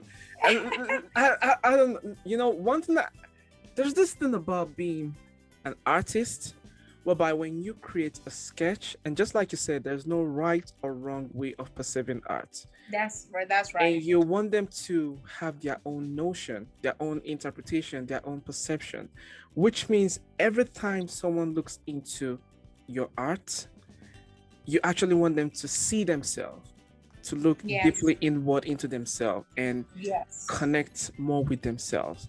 So that's just one thing that I kind of picked up, especially when you can do all those things. It's really, really, it could be very, it could be, you probably would need some much more time to put all these things together and be like, okay, this is the niche that I want to be identified with. This is something I always share with people. Like, sometimes when you have multiple talents, it's a burden. It's a huge burden when you could do so many things. If all you could do is just be like a writer and that's all people know you for, it's easy. Sometimes I feel like talented people, they have it the hardest over time because you do so many things and it takes a while before you can now say, okay, this is what I want to do. But when you don't have any talent, you go to school, you don't have no talent, just stay focused on your school, you stay disciplined, you get a 9-to-5 job, you keep going up on the hierarchy, you live a very disciplined life. And I think this is why some people that are talented, they tend to drop out of college because they think, oh, I have the talent, this and that, and then they realize that talent requires hard work. It's easy to be talented, but it's much more difficult to stay consistent with your talent, with you delivering to your audience, with you delivering to the community as a whole. So from your work of art, I believe one of the key things that the audience can really, really, really identify with is themselves. It's the opportunity to look inward and just have this deep reflection with themselves. When it comes to people, because I'm sure you also know there are so many people like you out there who can identify with multiple cultures but don't feel accepted in a lot of them. What kind of advice would you like to give to someone like that? Yeah. Take your time. Take a deep breath. So, one thing by experience that is, I would say, don't try to fit in. Don't try to fit in. I don't try to fit in. I did try at some point adjusting myself and renovating myself according to what I wanted to fit in. And it broke me emotionally. Absolutely. So do not try to fit in. You know, the right people in that community that you want to, you know, be part of, the right people will acknowledge you and will eventually accept you. Because it's what we were talking about, you know, with you know, African Americans and Africans, that, you know, there's a big gap, you know, in how they perceive me and how Africans perceive me. You know, I have this friend, my wonderful friend Tanja, you know, Rabiatu. She actually, the first time she met me, she looked at me, but I knew it wasn't in a judgmental way, because if you are deceiving and discerning, you can, you know, you have the wisdom to know. So she looked at me. She says, "That's a beautiful head wrap you have on." I said, "Thank you so much." She said, "Yeah." South African, Ethiopian? I say, "You got it." She's like, "Yeah, I know. You don't have to tell me. You don't have to tell me." So I say, "Yeah, I'm you know, I'm descent. I'm African descent, you know, proudly." She's like, "Yeah, I know." Like, she's like, "You don't have to explain. I know." But because I'm so used to explaining myself, you know, with people that don't understand diversity, you know, I was like, but, you know. So she's like, "You don't need to explain. I'm from Senegal, my sister. I know what's going on. I know. You're mixed, right?" I say, "Yeah." Whew. So those who understand will understand, and those who don't, they just won't understand. Exactly. So, you know,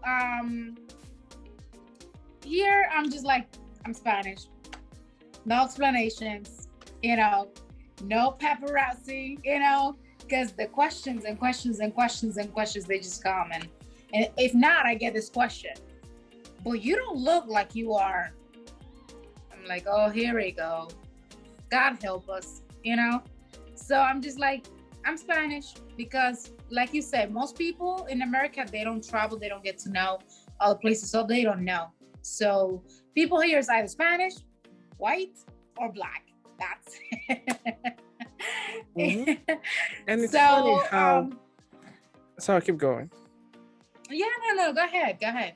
And it's funny how I've met even Americans that have traveled out, and when they come back, they always have a completely different notion as well.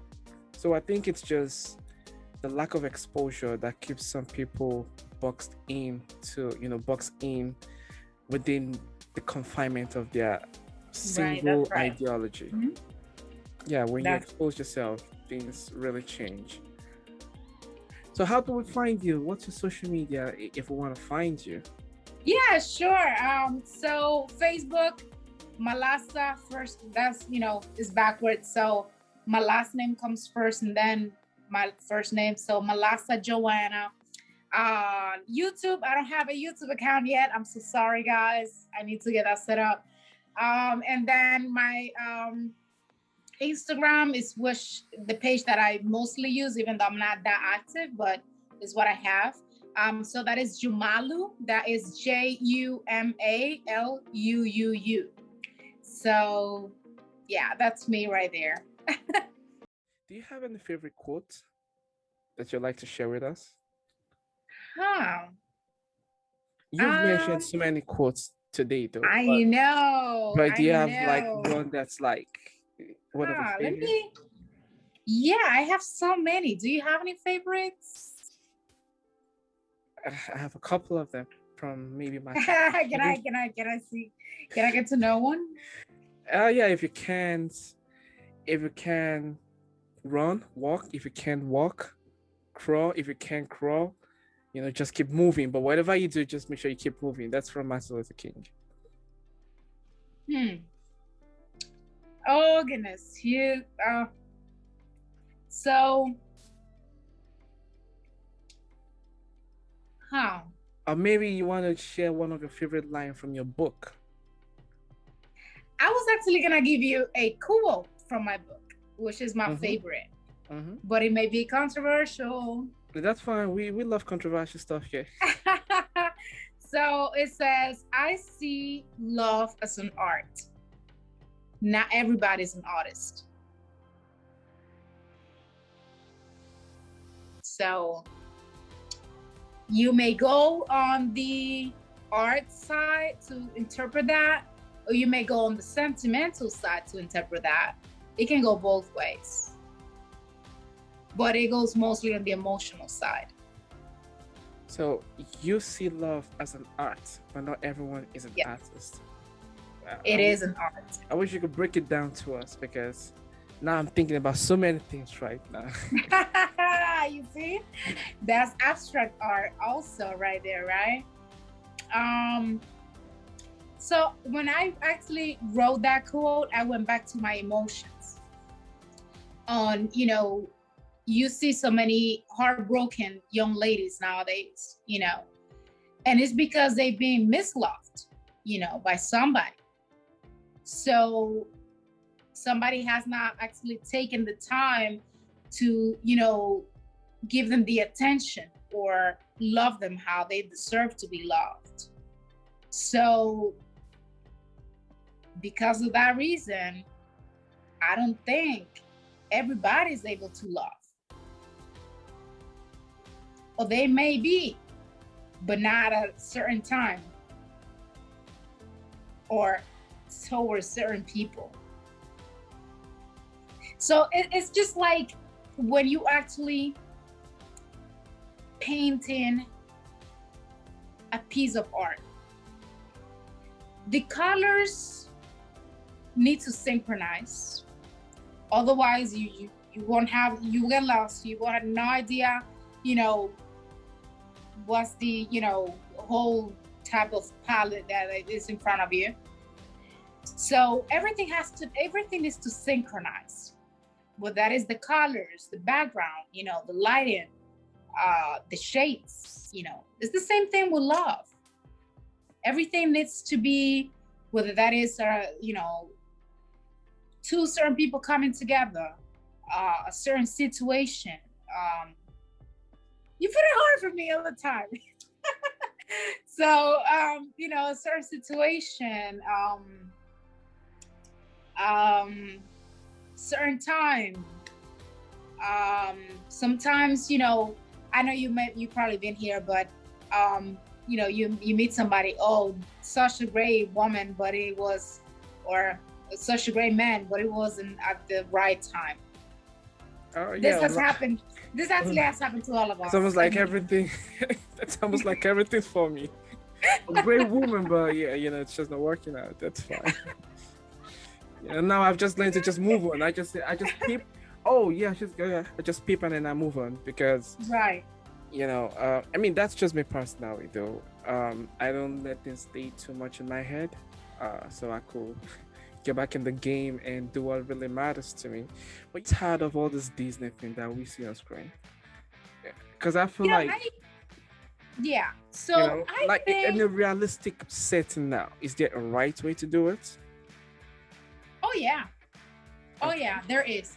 And I will say this, for the most part, we women have this tendency that we want men to read our minds, and that's where expectations come in. I do believe that a mature woman will actually tell you right away her needs and what she's expecting, so that there are no fairy tale expectations of you reading her mind, or any type of off-topic expectations. So I do believe that a mature woman will put right in front of you, since the beginning, what she's looking for, what she wants out of the relationship, and what she's expecting out of you. Otherwise, it will go everything into a jungle. Yes. A train wreck. Yes, because I was expecting this, but you're not giving it to me. So guess what? Right there, you're not being the right artist for her. You're not painting her piece as she was expecting it. Right at that moment, you're not being the artist that she wants. You're not bringing the right colors into her piece. Does that make sense? I know it's it very makes a lot of broad, sense. but Oh, by the way, you said, yeah, women have expectations and they don't communicate. I just want to point out that some men do that too, whereby they just do something and they absolutely. expect they'll be like, oh, I just walked in front of her and I expected her to notice me. Like, no, you still gotta you still gotta engage. Oh yeah. Because so many things, it's weird how we leave so many things out there for this invisible imagination and interpretation, whereby we don't say what we want, but then we expect the other person to know. I think it's a cultural thing.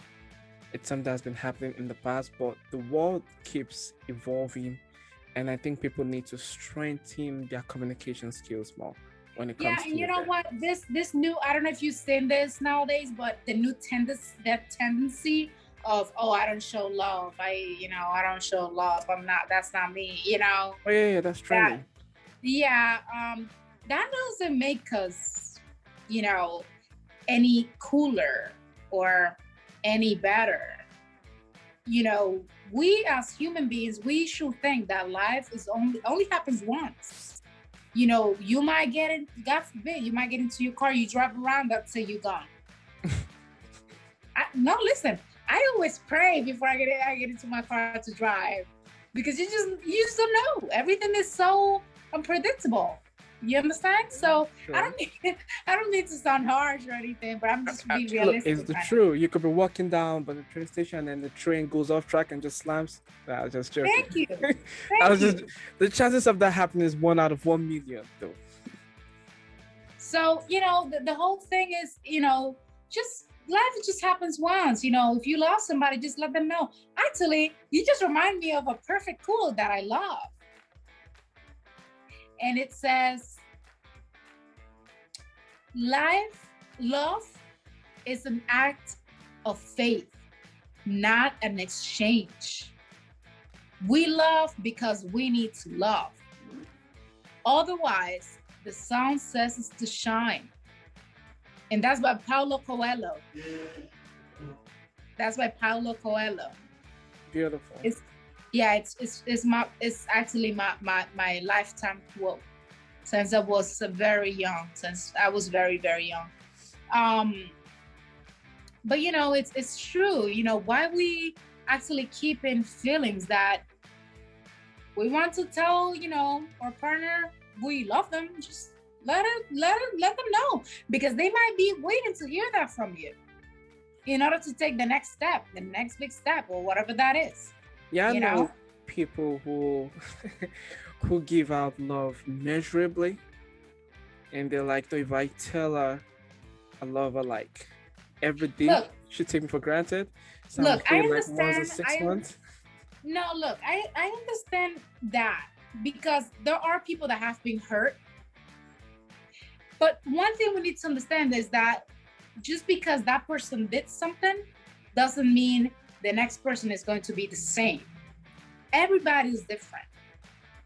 And yes, there are a lot of people that do bad things, but I don't think that everybody is totally bad and not everybody's totally good.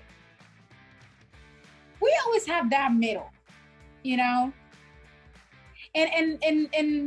evil people, they sometimes are not the ones who do evil things. Sometimes are the good people who do evil things. Yeah, and this is what you just said is so profound. Because I stopped seeing people as good and bad. I just see people as human. And I think it's so dangerous for people to see themselves as good and not acknowledging the fact that there might be this shadow side, because every light has a shadow side. And if you know that, you know what, I'm capable of this kind of bad thing, you can keep yourself in check. But if you don't acknowledge that you're capable of doing something bad and you think you're good all the time, I think that is so, I think that's toxic. And I think that is bad, because you might do something bad and you wouldn't know and you wouldn't acknowledge it and you wouldn't improve. So that's why I said what you just said is so profound, that human beings, we have good and bad side. There's a middle ground. And the middle ground to me is just you knowing yourself deeply, knowing that you're someone that's improving, knowing that you're capable of doing this thing, but then you can practice self-control and just focus on what's good, and just keep bettering yourself. That's Right. what I picked up.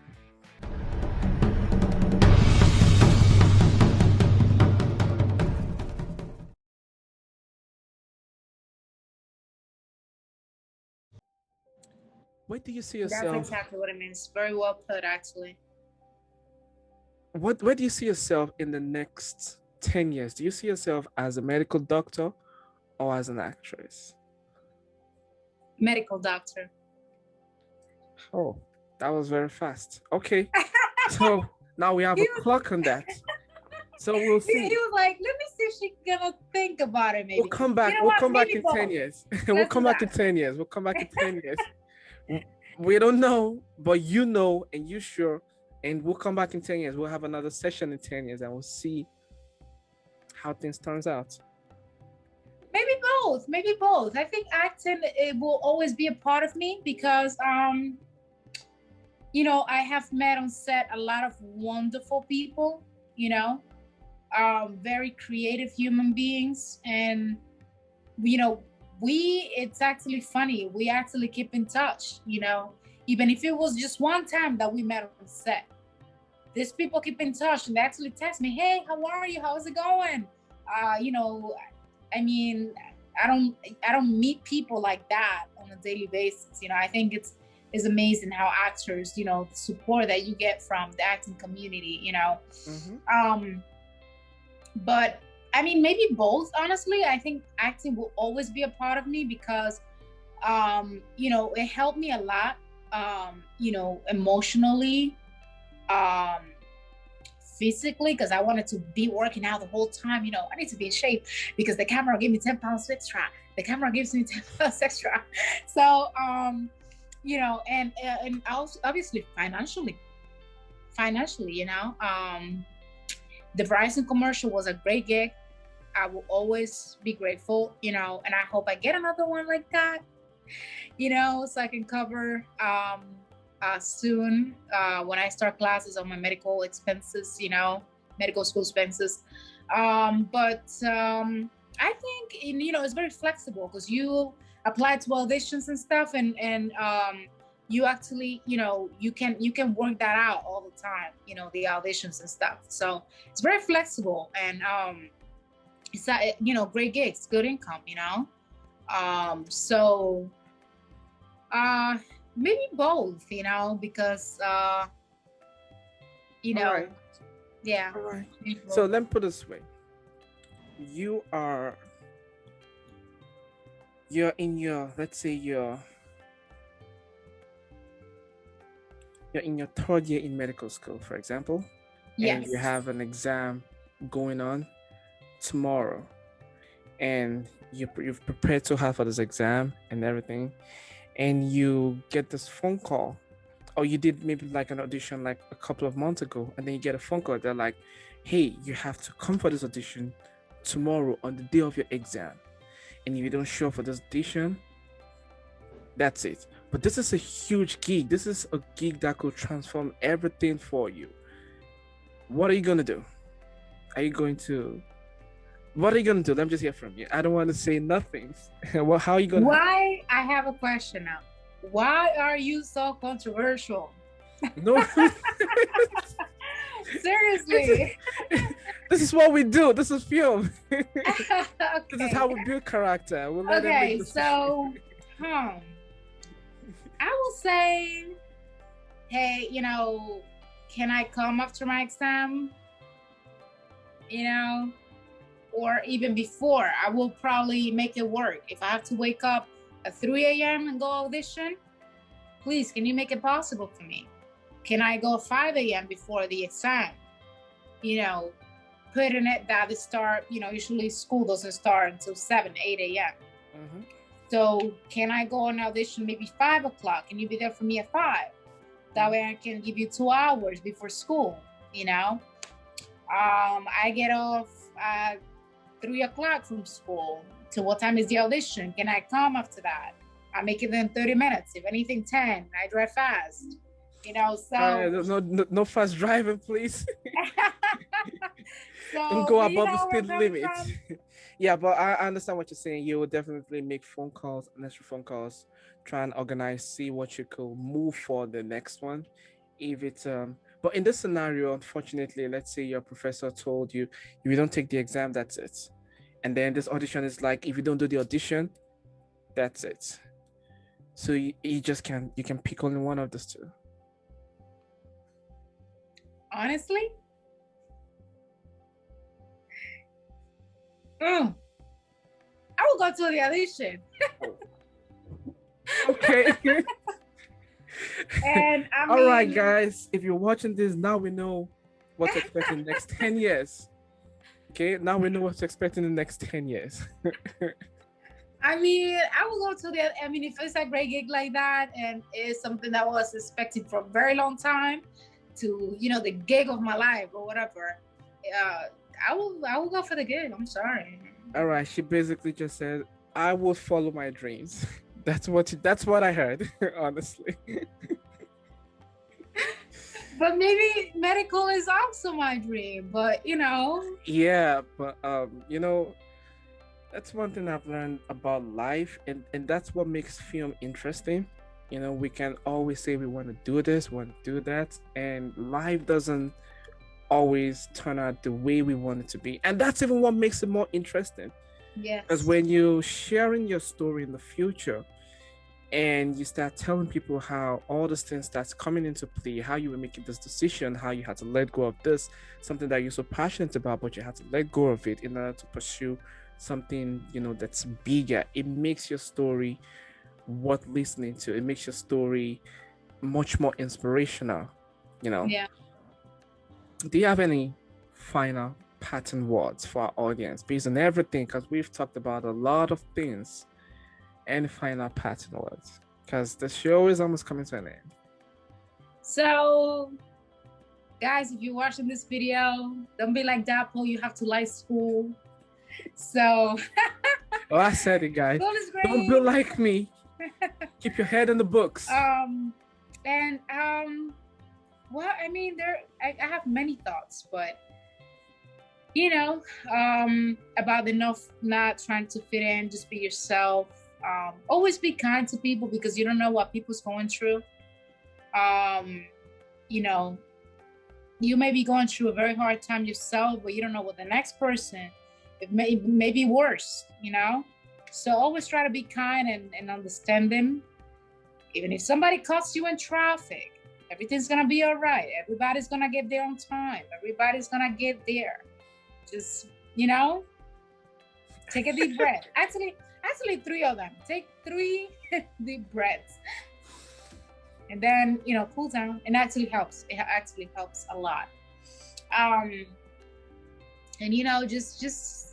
just understand that times actually have changed, and we are actually gonna continue to see more and more and more diversity around us.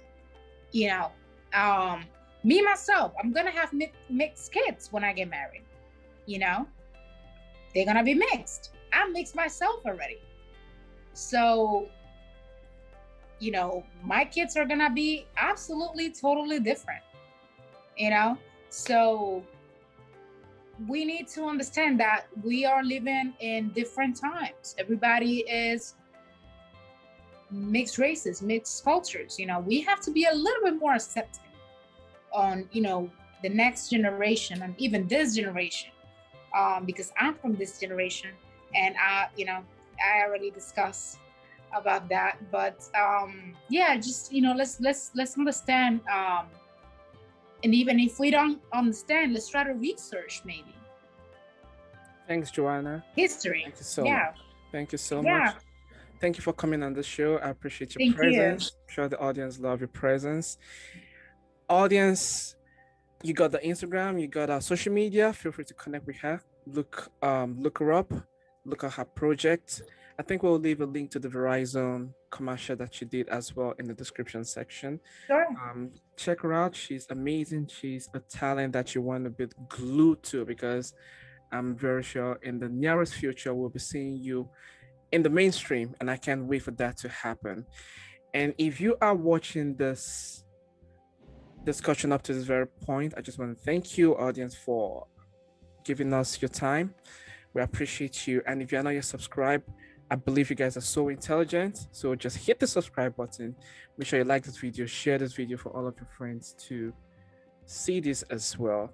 And if you are big on learning how to become good at leadership, communication, and networking, this channel is your last stop, because those are the content that we dish out on this channel. So guys, once again, thank you. And Joanna, thank you as well for coming on this session. Thank you, Dapo. I appreciate your advice. Everyone out there, remember to always be your best self.